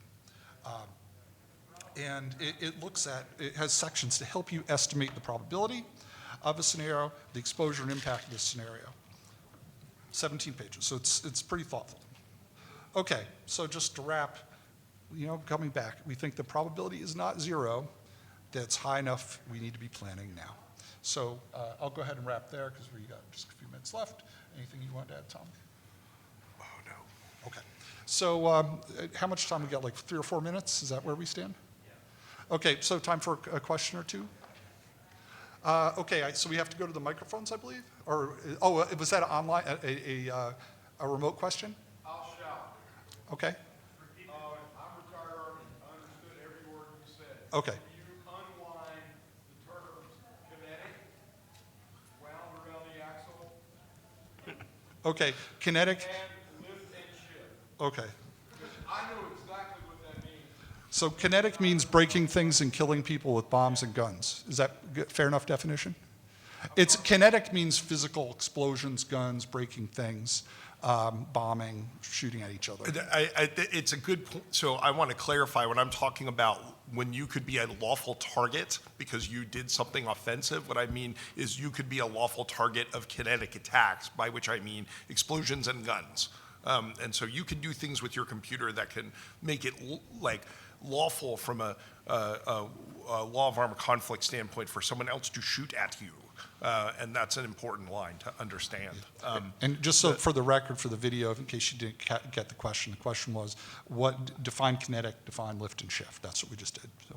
Well, so what I mean by lift and shift is, can you move your operations to a different location? And a lift and shift is going to be done sort of without reconstituting those operations, but just without reworking them or re-engineering them, but just moving them to a different place and standing them right back up.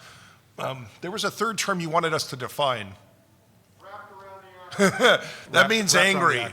Wrapped around the axle means you've been reading too much internet and now you're pissed off and you're going to do something stupid because you believe what you've been reading. Okay, thanks. Any other questions? Okay, so I think that we're good on time, right? We'll go ahead and wrap here then. Yeah, thank you, everyone. Sure, thank you. Appreciate your attention.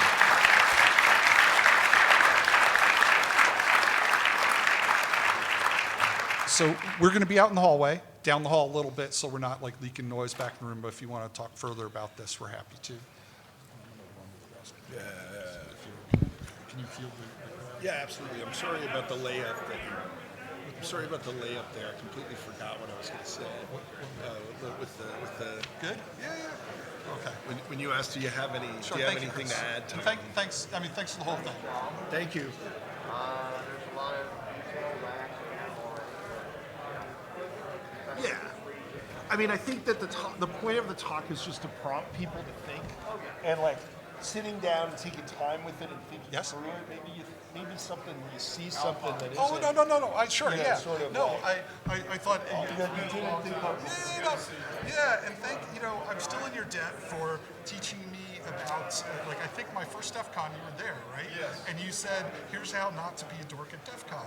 And I took that very seriously. I was up until 6 a.m. this morning. Ah, nice. Huh? It's from the show Loki, and Sylvie has the previous one. Can I trouble you to, is there, I will go out, we can go outside? Oh, okay, well, it's awesome seeing you. I gotta clear out. Okay, good luck with your talk. Thank you.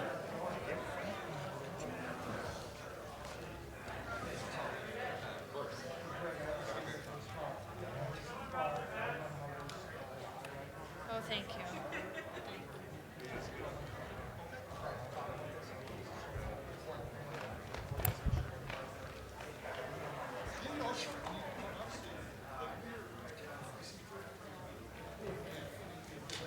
Hi, Steve. Oh, cool. Thank you. No, thank you.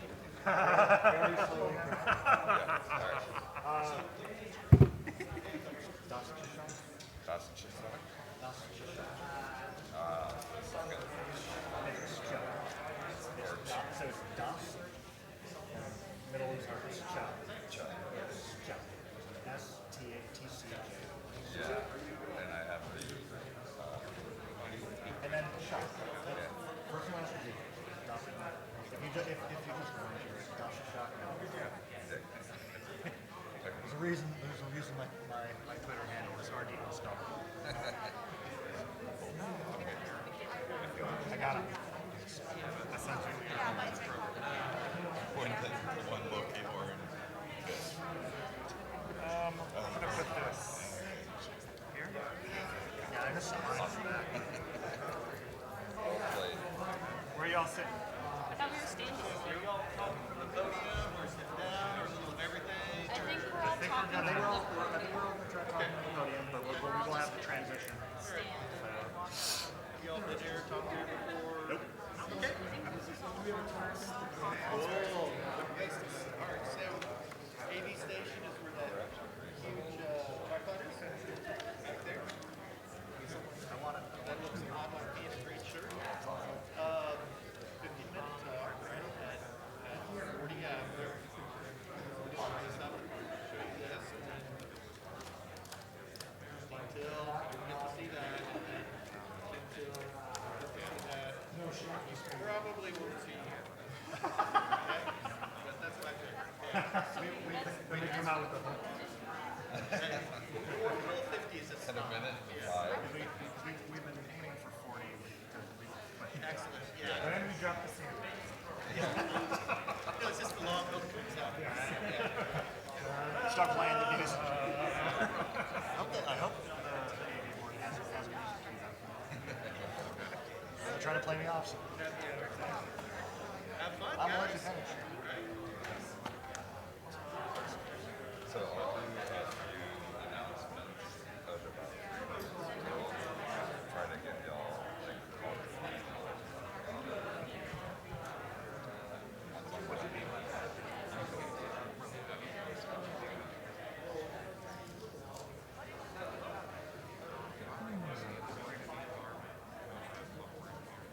I'm kicking this off.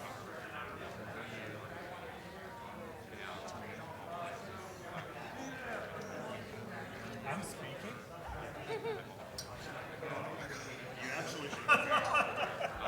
Don't make me kick you in the ankle. Yeah. That's a really specific. Well, because you're going to be right there, and I'm heading here. I'm like, get up. Yeah. You talk. I feel like it'd be awkward for someone to stand. I think so. I'm gonna sit down. Yeah.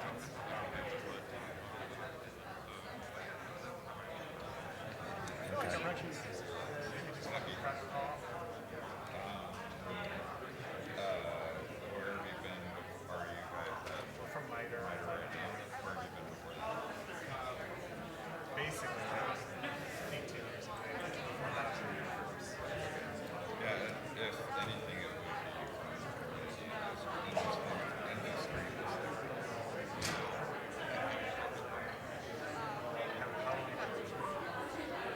I'm actually a ShmooCon. So before there was a ShmooCon. So there's a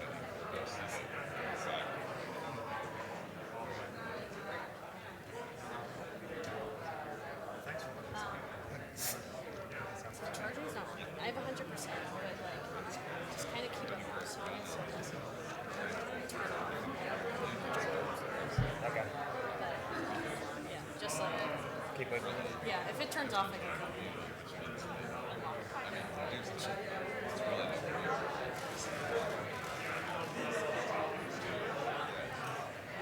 Is this the laser pointer thing? A monthly phone call. So I have a very small taste. All right. Well.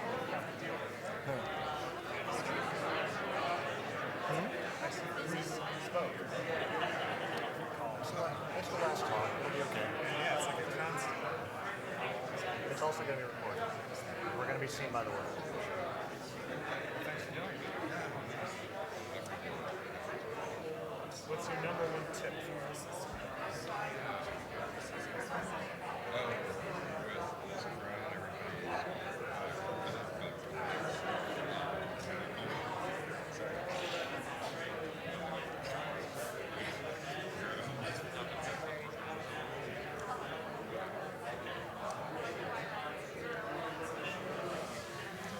No, it's okay.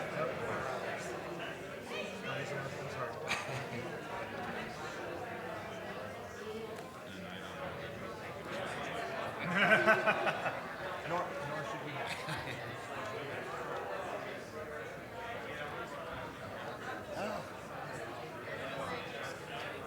Yeah, I don't know why it keeps doing that either. Is it jumping? It, Is it showing up on the projector when that happens? It turns off. Okay. it might be loose. It should be okay. Yeah, I'll go ask Bob to. Like, the computer should stay on. I don't know if it's like matched up. Oh, falling asleep. No, I think it's just the connectivity to the projector. Oh, hopefully it stays on. Should I do the middle? You're going to be talking right after. Are we standing behind? I thought it would be awkward to stand. We'll just sit down and stand. I think we're good. I mean, I'm not sitting, so we. One person can spot. What's that? Y'all have small. You gotta put your glasses on. You mean us? Yeah, it's too soon. That's a reveal. Yeah, we've got the quick flip off. This is what we're about. Or here's how we want you to think. Here's who we are. Here, we'll shake hands. Why are we here? Here's our agenda. Got it? Yes. After the talk. All right, welcome to the noon session of ShmooCon in the BELAY track. You are about to hear from Michaela, Roman, and Steve. They're going to talk to you about summiting the pyramid of pain. Thank you. Y'all can hear me okay? All right. So let's begin. So we're here to talk about the future, right? Going with the time travel thing, and we want to think about how can we do things now that will make our lives far easier in the future. In particular, if you think about, Katie Nichols mentioned, do we want to keep chasing 0 days and all that, or do we want to actually calm down, think through our detections, and actually make something that stands the test of time? And that's what we're going to talk about today. But I want you to think about what can we do to improve our analytics and make the future of our analytics better. Very quickly, introduce. Hi everyone, my name is Michaela Adams. I am a senior cybersecurity engineer at MITRE. And in the spirit of time travel, we wanted to introduce our favorite time travel shows / movies. So my favorite time travel show is Loki. Please don't judge me. You can talk to me all about your criticisms after the talk. It's Sylvie's form. It's the variant of Loki. I'm Steve Luke, also a cyber person with MITRE, and my favorite time travel movie is Harry Potter and the Prisoner of Azkaban, one of the first movies that I saw at least where they kind of made the time travel events happen even the first time through that you see the plot, and I thought that was a really cool implementation of time travel. And I'm Roman Dostashuk, and that is how you say that last name. And my favorite time travel movie is Arrival, and you can debate me on whether or not you think that's time travel, but I would say that it is. Thank you. But enough about that. Why are we here today? Well, so some background, right? We have MITRE ATT&CK, right? We know all of the techniques that an adversary, or many of the techniques that an adversary will use, right? We can predict them. We've seen them over and over and over being used by adversaries. So, and we know that they're reused, right? They get reused all the time, every day. And we have tons of analytics out there. We've got repositories and repositories of detection analytics. So why are we still having issues detecting our adversaries? What's the challenge? Where is it breaking? Speaking of breaking. Right? Yeah, my apologies for the AV. We'll just keep going. Yeah. And then what we found very quickly is detection analytics, they leverage observables that are still easy to change. And what do we mean by that? Well, we're going to get into all of that very, very shortly. But why we're actually here then is, how do we actually score analytics? How do we actually improve our analytics? What would make them better?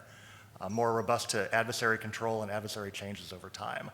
So can we write one once and never have to write it again because we have that technique covered?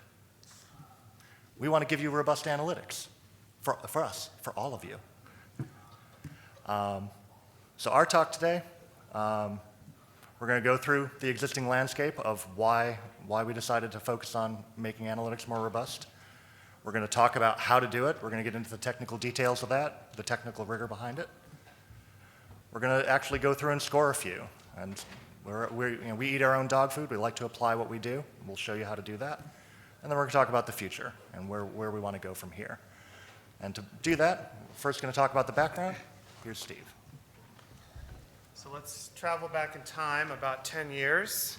It was a very good year for cyber TTP thinking. In 2013, David Bianco first published the Triangle of Trials, not the Pyramid of Pain, to illustrate the different level of difficulty that an adversary would have in evading a solid defense that was oriented around these different kinds of observables that a malicious actor leaves behind, with, as we all know, at the bottom, the things that are easy to change, like hash values, and up at the top, the things that are most difficult for them to change, the TTPs, the tactics, techniques, and procedures. And also in 2013, the first version of attack was published. And those go together so well because it documents those tactics, techniques, and procedures as are seen in open source reporting. So we've got this concept that is out talking about how it would be more difficult for the adversaries to change those TTPs, and that defenders would get, therefore, a better return on investment if they could defend themselves at that TTP level. And now we've got a framework, thank you, a framework for documenting those TTPs in attack. So how's that going so far, right? It's been 10 years. How are we doing? Well, let's look at a use case to get some sample data. Let's look at Soloragate, since that was a relatively recent campaign by a pretty sophisticated actor who was clearly trying to be stealthy. So how did this whole approach work in that campaign? Well, we now know that the Soloragate campaign used 85 attack techniques. And even before the campaign was discovered, 79 of those techniques were already documented in attack. So big win for attack, right? They're doing great at documenting these techniques, and even with an advanced actor who's trying to be stealthy, they're reusing a bunch of those techniques. So it's like future Biff has come back to past Biff and given them the sports almanac with an ampersand in it. Very subtle reference there. And it's as if we've got this future thing that's predicting the future of the techniques that adversaries are going to use. Now, it's not exactly perfect like that sports almanac was, but it's pretty good. So that's a big success story for this. And here's a visualization of what that looks like in the Attack Navigator. Thanks to Jamie Williams for putting this together. And we can get a sense for the techniques and sub-techniques that were used. And in light purple, we see the techniques that already even had analytics written with those technique IDs labeled. And in dark blue, we see the techniques that did not have any analytic coverage. So not only was attack doing a good job of sort of predicting, that's not its purpose, but in effect, it was sort of predicting what was going to be used, but the defensive community had done a great job of writing analytics against those attack techniques. So to quantify that, 63 of the techniques had analytics that were already published just in MITRE's Cyber Analytic Repository and Sigma combined, right? Those are just the freely available open source analytic repositories. So that's great news. So success, right? So that means that a bunch of organizations must have downloaded those freely available analytics, implemented them, and detected Soloragate immediately before anyone else figured it out, right? No. And here is where the weak link, a weak link in the chain is discovered, right? When we looked at those analytics, what we found is that although they were associated with those attack techniques, almost none of them could actually detect the way that those techniques were implemented in that campaign. And that's because, largely, they were dependent on lower levels of the pyramid than just the TTP level. We're going to talk about that in a second. So the reason I have these glasses, it's your analytics, Marty. Something's got to be done about your analytics.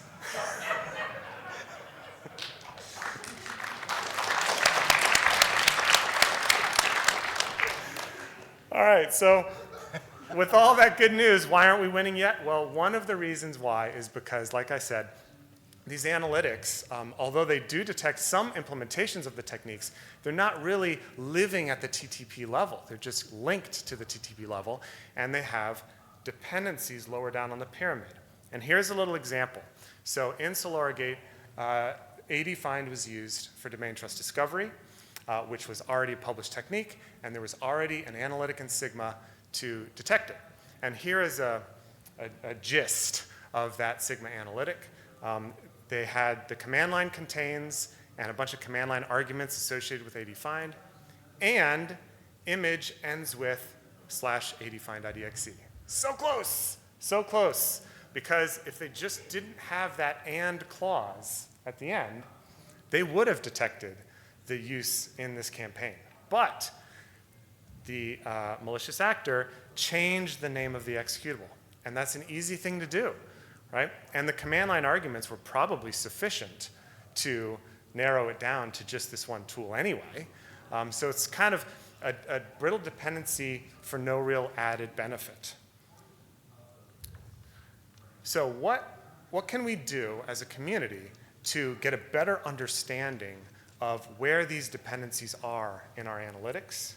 And what can we do to try to reduce the dependencies that we have on those lower levels of the pyramid of pain and get better at detecting things and live the potential value that we see from the pyramid of pain and from attack? Roman, can you talk to us a bit about what is an analytic anyway? Yes, absolutely. Thanks, Steve. Yeah, so before we dive into exactly how to improve, we actually should talk about what an analytic actually is and some of the metrics around it. You have heard from other talks at ShmooCon this time that we talk about precision, right? The accuracy of an analytic that detects a certain thing. We talk about recall. Did we catch all of the bad events in the query? We're actually going to be talking today about a related metric that's similar but not exactly the same as recall and precision, called robustness. And it is directly related to the pyramid of pain in terms of how much cost is there for an adversary to evade it? How robust is it to adversary changes, adversary control? And what we found in our analysis, how you actually construct the analytic has a significant impact on how robust something is to those changes. As you saw in the previous example, you can have an analytic that is focused on the right things, get all of the events, and then filter it too soon, or attach some sort of clause to it that then means that you actually miss most of the implementations of that. And so what are the components? Well, first of all, you have an event source, right? You get your data from somewhere, right? By the way, I wanted to back up. We are focused on analyzing Sigma analytics here. I want to be very clear. We are not critiquing Sigma. We love Sigma. They do an amazing work. They are a great service to the public. We're just here. We actually use them because they're available. So no criticisms there. Yes, we did score them. Yes, we did analyze them. Yes, we have some critiques. But overall, we're very happy to have the project. So besides event source, what else? Well, we have each field that you have in the analytic, right? And these are where we get the data and pair it to what observables are we looking for to get detect a particular technique. And then lastly, we put it all together with some Boolean logic, right? And, or, not, XOR if you're really having some fun with it. But we put that together, and that makes an analytic. But then, what about this robustness thing? Well, we need to break down the pyramid a little bit further. And for that, Michaela will take it over. Thanks, Roman.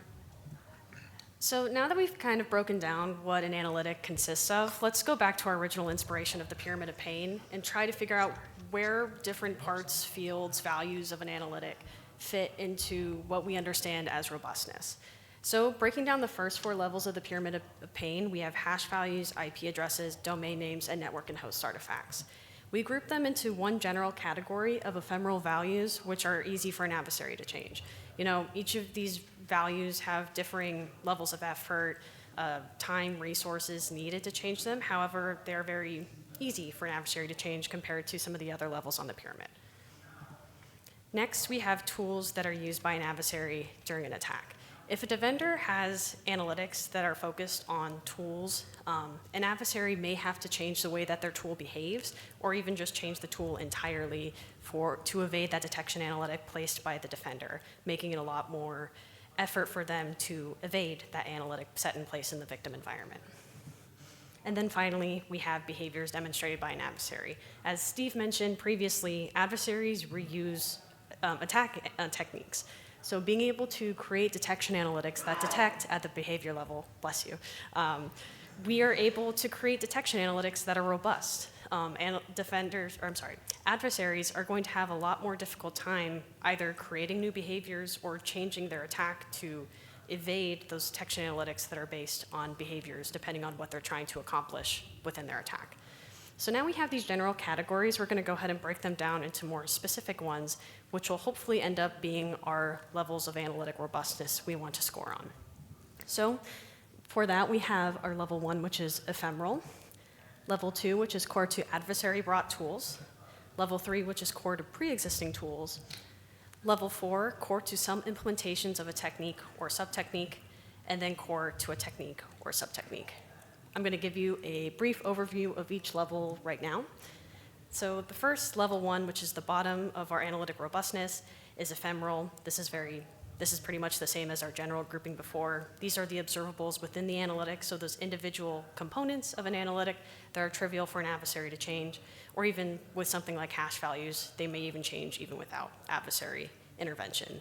These are going to be very brittle in terms of being able to create detection analytics. Next, you have core to adversary brought tool. It was very important that when we were creating this that we break up the tool level or the tool grouping into 2 different levels. So this core to adversary brought tool is our observables that are associated with tools that are brought in by an adversary to accomplish an attack. If an adversary has control of the tool, if they've made it, if they have access to the binary, they can go in and change how the tool behaves if something like the PE header, the command line arguments, in order to evade detections that are placed in a victim environment. They have a lot more flexibility in terms of how their tool behaves, making it more brittle for a defender to detect those types of tools. So some of these tools may include Cobalt Strike, AD Find, even we considered PowerShell. Next, we have core to pre-existing tool. So kind of the opposite of core to adversary brought tool. These are observables associated with tools that are available to defenders before adversary use and difficult for an adversary to modify. We initially described this level as pre-installed tools within a victim environment, but these are going to be tools that adversaries don't have access to the binaries or are able to change how the tool behaves. When they come into a victim environment, they're restricted on the availability of that tool and how they carry out their attack. So this is going to include tools that may be considered living off the land.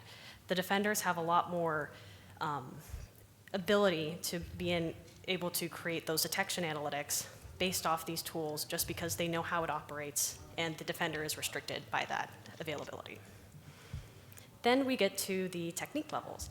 So first we have core to some implementations of a technique or a sub-technique. This is what we call the low variance level. So low variance behaviors are those which are unavoidable without a substantially different implementation. So if you go onto the attack page, an attack or a technique may have maybe 5 different implementations. If 3 of those implementations, maybe the same registry key is changed afterward, that is a low variance technique. It will capture some of those implementations, but not the whole thing. This is really important just because it will capture some of that behavior. Like on the SolarGate example, it may partially capture that technique, which is still useful for the defender to be able to capture some of that. And then finally, our highest level of analytic robustness is core to a technique or sub-technique. Differing from low variance behaviors, these are our choke points, which we call invariant behaviors. Regardless of implementation of a technique, it's going to output the same result. So let's say we have a technique with 3 different implementations of utilizing a GUI tool, a command line tool, or maybe even changing a registry key. And regardless of implementation, the same event code is produced. That would be an invariant behavior.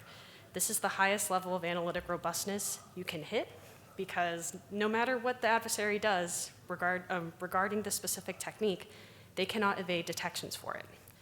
Now, we like to say on this team that not all attack techniques are created equal, just because some of these techniques aren't going to have invariant behaviors. If you take a look of some of the techniques, maybe let's say network service discovery, there's a lot of different implementations that might be very broad and not able to create those invariant behaviors, and that's okay. However, being able to map the analytic observables here, we are able to understand maybe where each technique falls onto this analytic robustness table and understand better where our analytics are in terms of their robustness for the individual observables. So we created these 5 rows, but we kept thinking something was missing. You know, we tried to add new levels, we subtracted new levels, we renamed levels, but nothing was really sticking. But then we realized maybe we weren't thinking in the correct dimensions. So Steve, what were we struggling with for a few weeks? Thanks, Michaela. So as Michaela talked about, one aspect of an analytic is the logic of what is the thing that you're looking for, right? Are you looking for the change of a certain registry key or something like that? And that's what these rows correspond with. But there's also, how do you know that that thing happened, right? Systems get instrumented in different ways. So there might be many different, for example, event codes that you could use to monitor the same underlying behavior, and they have different degrees of robustness intrinsically themselves. And that's really an orthogonal dimension to the logic of what's the behavior that you're looking for. So we wanted to acknowledge that and accommodate that in the model by having a second dimension in our model as well. So the second dimension tries to capture the robustness of the data source or event itself. Some events are triggered pretty high up in the OS stack, some are triggered lower down. And so we're going to walk through the examples that we have in the model for each of these. So if these are the rows of our model, our second dimension are columns. And in the first column, we have the application layer. So these are events that are triggered by DLLs or other applications at the application layer in user mode that are triggering events. So for example, if you schedule a task using the task scheduler DLL, it will trigger a 4698 event. And so you will be alerted that someone has scheduled a task. However, if you don't use that library, then this event is not created. So one way that an adversary could avoid being detected by an analytic is not by changing the hash value or the IP address or even their technique. They could just go lower in the OS stack and not use the functionality that's been instrumented for the event that you're using in your analytic. And so in this case, they could just bypass the application and make direct calls to like the Win32 API. And so that's our second column here. There are other events that are triggered by invocation of user mode OS API calls. And so if an adversary is doing this, they're incurring a little bit extra cost, right? So this is a bit more of a robust analytic approach, but this is still bypassable. So something like syswhispers could make direct NT API calls, and then these user mode API functions are not being called at all. And so the events that are being triggered by those functions are not getting triggered. So your SIEM isn't going to see them. And no matter how robust your analytic logic is, you won't get the event to begin with. And so you've been bypassed. Sysmon event ID 1 is actually an interesting example of that. It's only being triggered by the OS user mode Win32 API call. But there are also events that are instrumented in the kernel mode functions, and an example of this is 4688. So event code 1 and event code 4688 are both process creation events, but if an adversary uses syswhispers, they won't trigger event code 1, and they will trigger event code 4688. So if we're looking for a process creation event, we will have a more robust analytic approach if we're using the 4688 event code instead of event code 1. So that's how we've kind of mapped the events onto this two-dimensional model. So Roman, how would we use this two-dimensional model? Yeah, so again, how do we put it together? We've got analytic robustness, we've got event observables, put it together and we get a score. Well, before we can get to scoring, we actually have to think in a little bit more technical rigor about what makes a technique, how do you implement a particular technique, or how do you detect it. And for that, we actually leveraged SpectreOps' work and did some capability abstraction. And if you're not familiar with this, this is basically a breakdown. Across the top there, you have all the various attacker tools that they use to implement a particular technique. And this breaks it down in terms of various calls, various registry keys, various files, et cetera, that may have common implementations across, or may have common use across multiple implementations. So you start seeing how, when we talk about getting up to that TTP level of, can we get to core of some implementations, or even potentially find a behaviorally invariant observable. So this helps you kind of map out where that might be and what API calls or what data it would involve. This is also a good way where we start thinking about where our sensor gets its data from, where do the events come from. As you break this down and you go lower, you can call Win32 API, you can call the NT API, you can potentially even go lower than that if you can get under the OS. But that's for a future talk. So just wanted you to start thinking about, break down the technique into what the actual implementations are, and look for those common pieces of data, common implementations. And then once we have that, first thing we need to do, we actually have to figure out where does our data come from. So we take a particular event source and say, okay, Sysmon ID1, Sysmon, for example, gets its process creation information from user mode.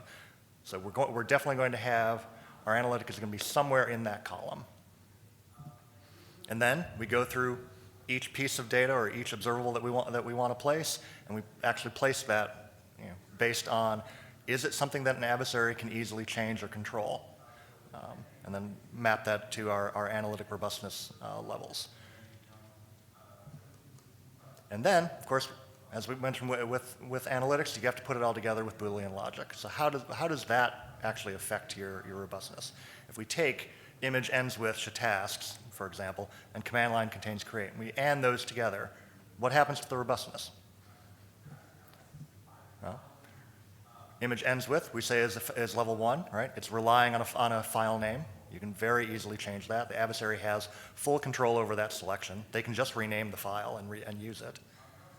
And then we have command line contains create. Tasks is part of the Windows operating system.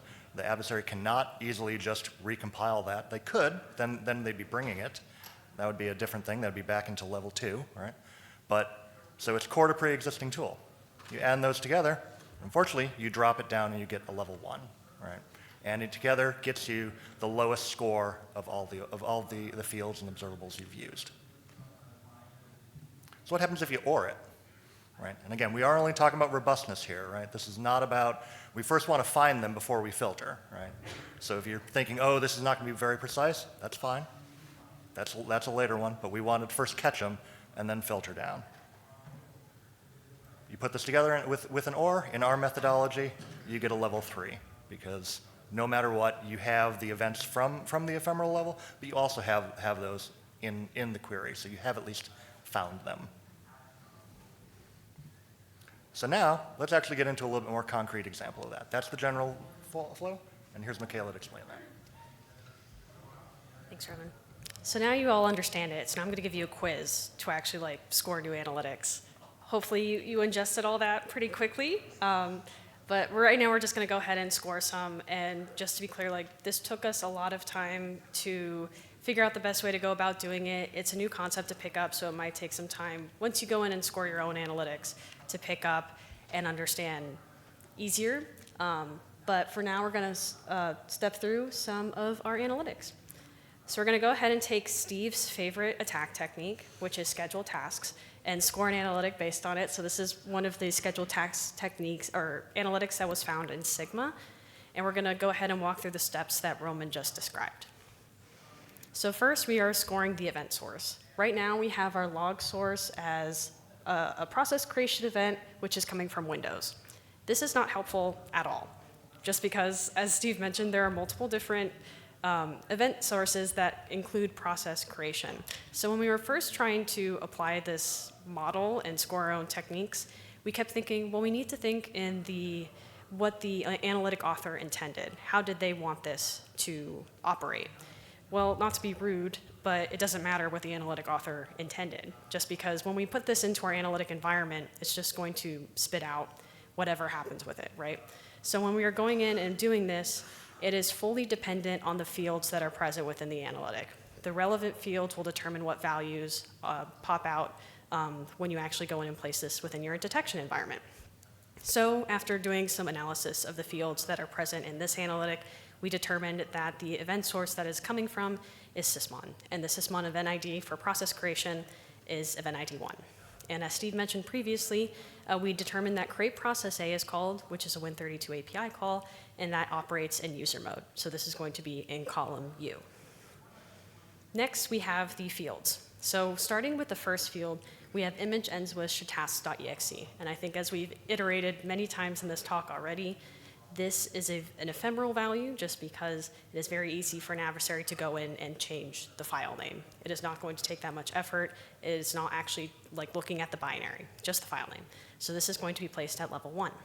And then level 3, it's the actual command line arguments that are part of shtask.exe, which is part of the Windows operating system. So this will be placed at core to pre-existing tool.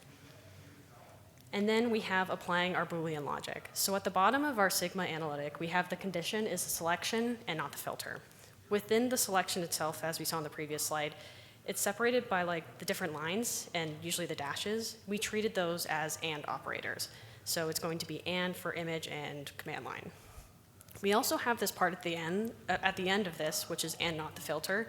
And I think this is a good time to bring up that throughout the duration of this project, we weren't really looking at the filter part too much. We understand that filtering is part of the precision of being able to score how precise this analytic is.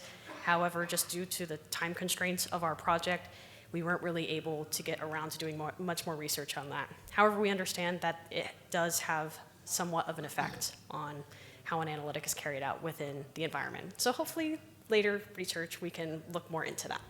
So back to this.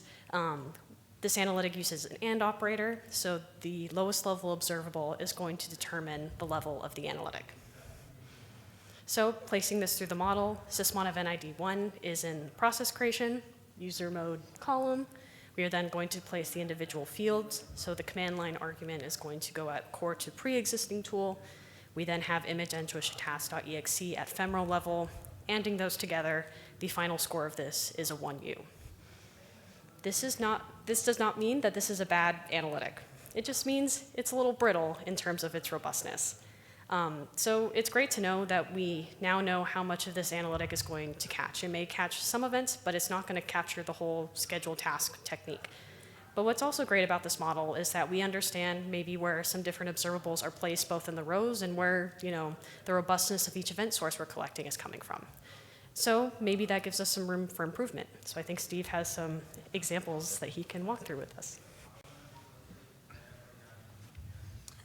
Thanks, Michaela. Right, so it's easier to criticize than to create. And a piece of advice that Adam Pennington gave me back when we were doing the Solera Gate analysis was, don't just say that these analytics aren't robust, but let's come up with some ones that really are more robust. So let's walk through a spectrum of robustness for how to detect task scheduling. So we've just seen one that's a fairly common approach, which is looking at that process creation, image, and command line arguments. And we've seen that we would now score that as a 1U, so relatively low robustness. What can we do to improve that? And we're going to walk through 3 categories of how we could improve this. One is to change the source of the data that we're using.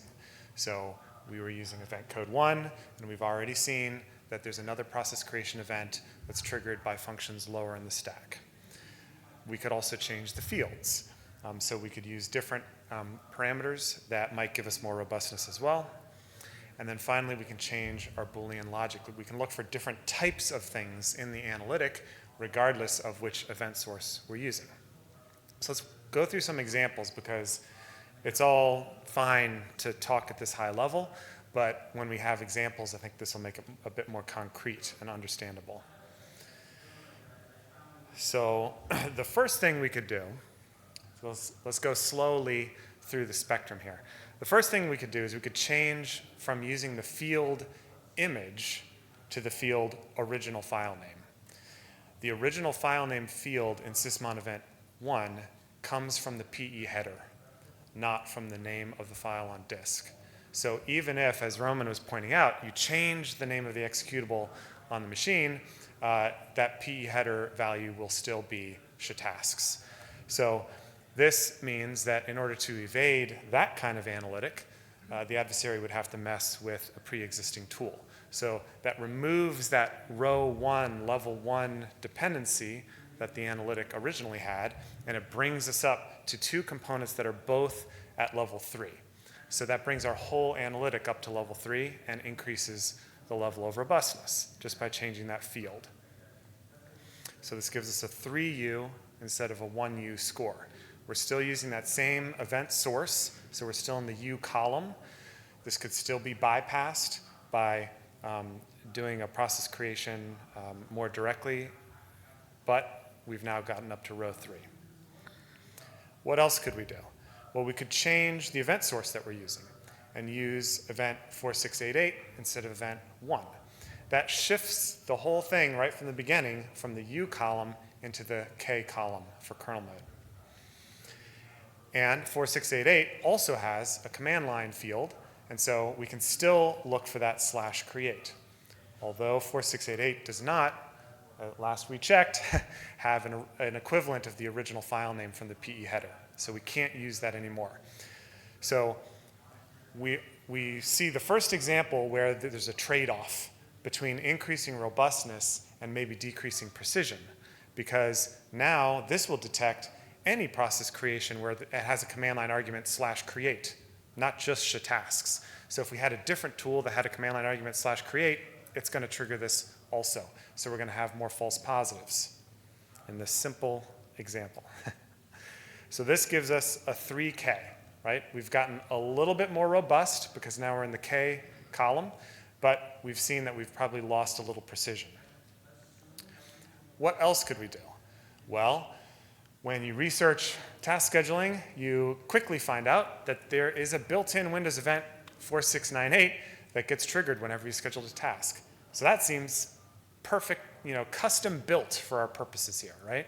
So that shifts us up in row to row 4, but the 4698 event is triggered by the task-sched DLL, and so scheduling a task without using that library won't create this event. So we've now kind of snaked our way up the matrix, and we're increasing the level of robustness in rows, and we're bouncing back and forth in column with our event source.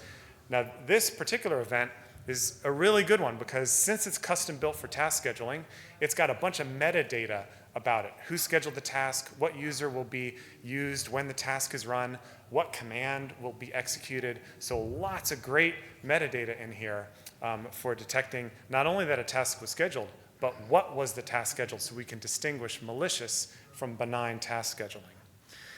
Now here's an example where on the blue side, during our research of how this technique works and doing capability abstraction, what we found out is that you can bypass this event because the invariant thing is that you must set a particular registry key.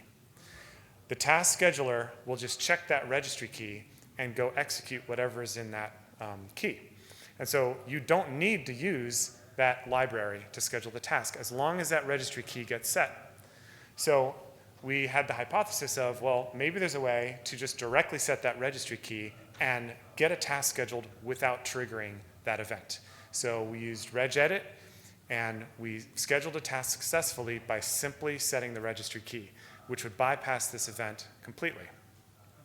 So that brings us to our last idea, which is to use registry monitoring through the built-in Windows Event 4663 and look at that registry key.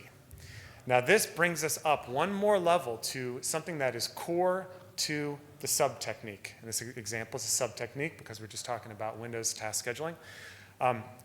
If you set this registry key, you have scheduled a task. If you have not set this registry key, you have not scheduled a task. It's a one-to-one mapping, and that's what brings it up to that highest level 5 robustness. There's no way of evading taking this action. And since we're using an event that's being triggered by the kernel mode functions, it's difficult for an adversary to evade this just by going lower down in the OS stack. So here's an example, right, where we have the same thing that we're looking for, but by changing the fields we're using, by changing the analytic logic, by changing the event source, we have explored a big variety of different robustness levels for these events. And we've seen that sometimes that comes at a sacrifice of precision. And so what we recommend is that in an actual SOC, you would have a suite of analytics, some robust analytics, and you might have some that are a little less robust just to reduce false positives. All right, I think, so that gives us a 5K. So Raman, here we are, back at the beginning. Wrap this up. Thank you. So here we are. At least in one instance, one technique, we were able to go from a 1U, very brittle, potentially very precise, but very brittle, only detecting one implementation of a particular technique, to something now that actually detects every implementation as long as you're using that built-in Windows functionality of Task Scheduler. So we found a behaviorally invariant analytic that hopefully will just take us into the future. Unless Windows actually changes how they do task scheduling, this registry key should be stable to adversary changes in control, making it much easier and continuing to allow our analytics to work in the future. So with all that, this was a lot of work. So we have a call for help here, because as you can tell, we talked about Windows, we talked about host analytics, we talked about a single analytic. There are plenty of other platforms out there. There's Linux, there's Macs, all of that. So we need your help. We can't do this all ourselves. All of our research is on the website, and it's on GitHub for submission. So we would like you to come and actually help us score event sources. If you're using these, come tell us. If you have a particular EDR that you're using, come tell us what the score is, and we can add it collaboratively together. If you are a platform developer, start thinking about what data you are actually providing in your events that are more or less robust to adversary changes. Can you come and score analytic fields? Put submissions in on GitHub. Tell us what the robustness levels are for particular fields in an event. Can you score an entire analytic? And tell us about that. Or, if you want to critique us, come tell us why we're wrong. I would love to improve our methodology and hear where it can be changed, where it can be tweaked. We've done this for one area. We want to keep doing it, but we can't do it all. And there's a lot more of y'all than there are of us. So please come and help. And those are not the only ways that you can help contribute to our project. So what was a cool impact after we finished this project in about October of last year? Sigma actually added a tag into each of their analytics that allows for summoning the pyramid score. So if you go into any analytic on Sigma, it will have a score for STP that is like a number from 1 to 5 and either A, U, or K. This is really cool just to see that we used Sigma analytics so much during our research, and now that we are able to help improve the robustness of those analytics. However, there are a lot of analytics in Sigma, and there's only so many of us. I think during our project, we scored about 40 analytics and improved about 3 to 4 analytics also. So there is a lot of different opportunities for help there. If you are a contributor to Sigma, or if you just want to get involved in the space in the community, go in and try to score your own analytic, and also help contribute to our GitHub repository as well if you find something in there that may help benefit our research. And that's about the end of the presentation, but just wanted to give a shout out about how we were able to conduct this project. So we worked with MITRE's Center for Threat Informed Defense, also known as CTID, which works with industry partners for R&D projects that improve cyber defense at scale. So our research participants here helped funded our project, and we also have some external contributors that helped with our research as well. But also wanted to give a quick shout out to the rest of our research team that are in the room and also watching online. So also a shout out to Michael Esposito, Antonia Pfeffer, Robert Scholl and Ross Weissman. So, hi guys, if you want to raise your hands. Hello. We all brought different skill sets to the table, and this project wouldn't have been successful without them.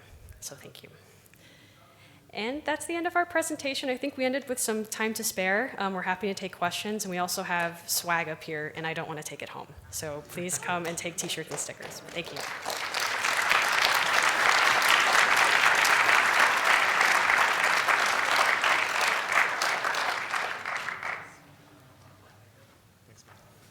Any questions? Any questions, comments? Critiques? Thank you. Thank you. Thank you. Thank you. Well, if that's it. We'll hang out here for a while. Feel free to come up and talk to us. Yeah. Thank you.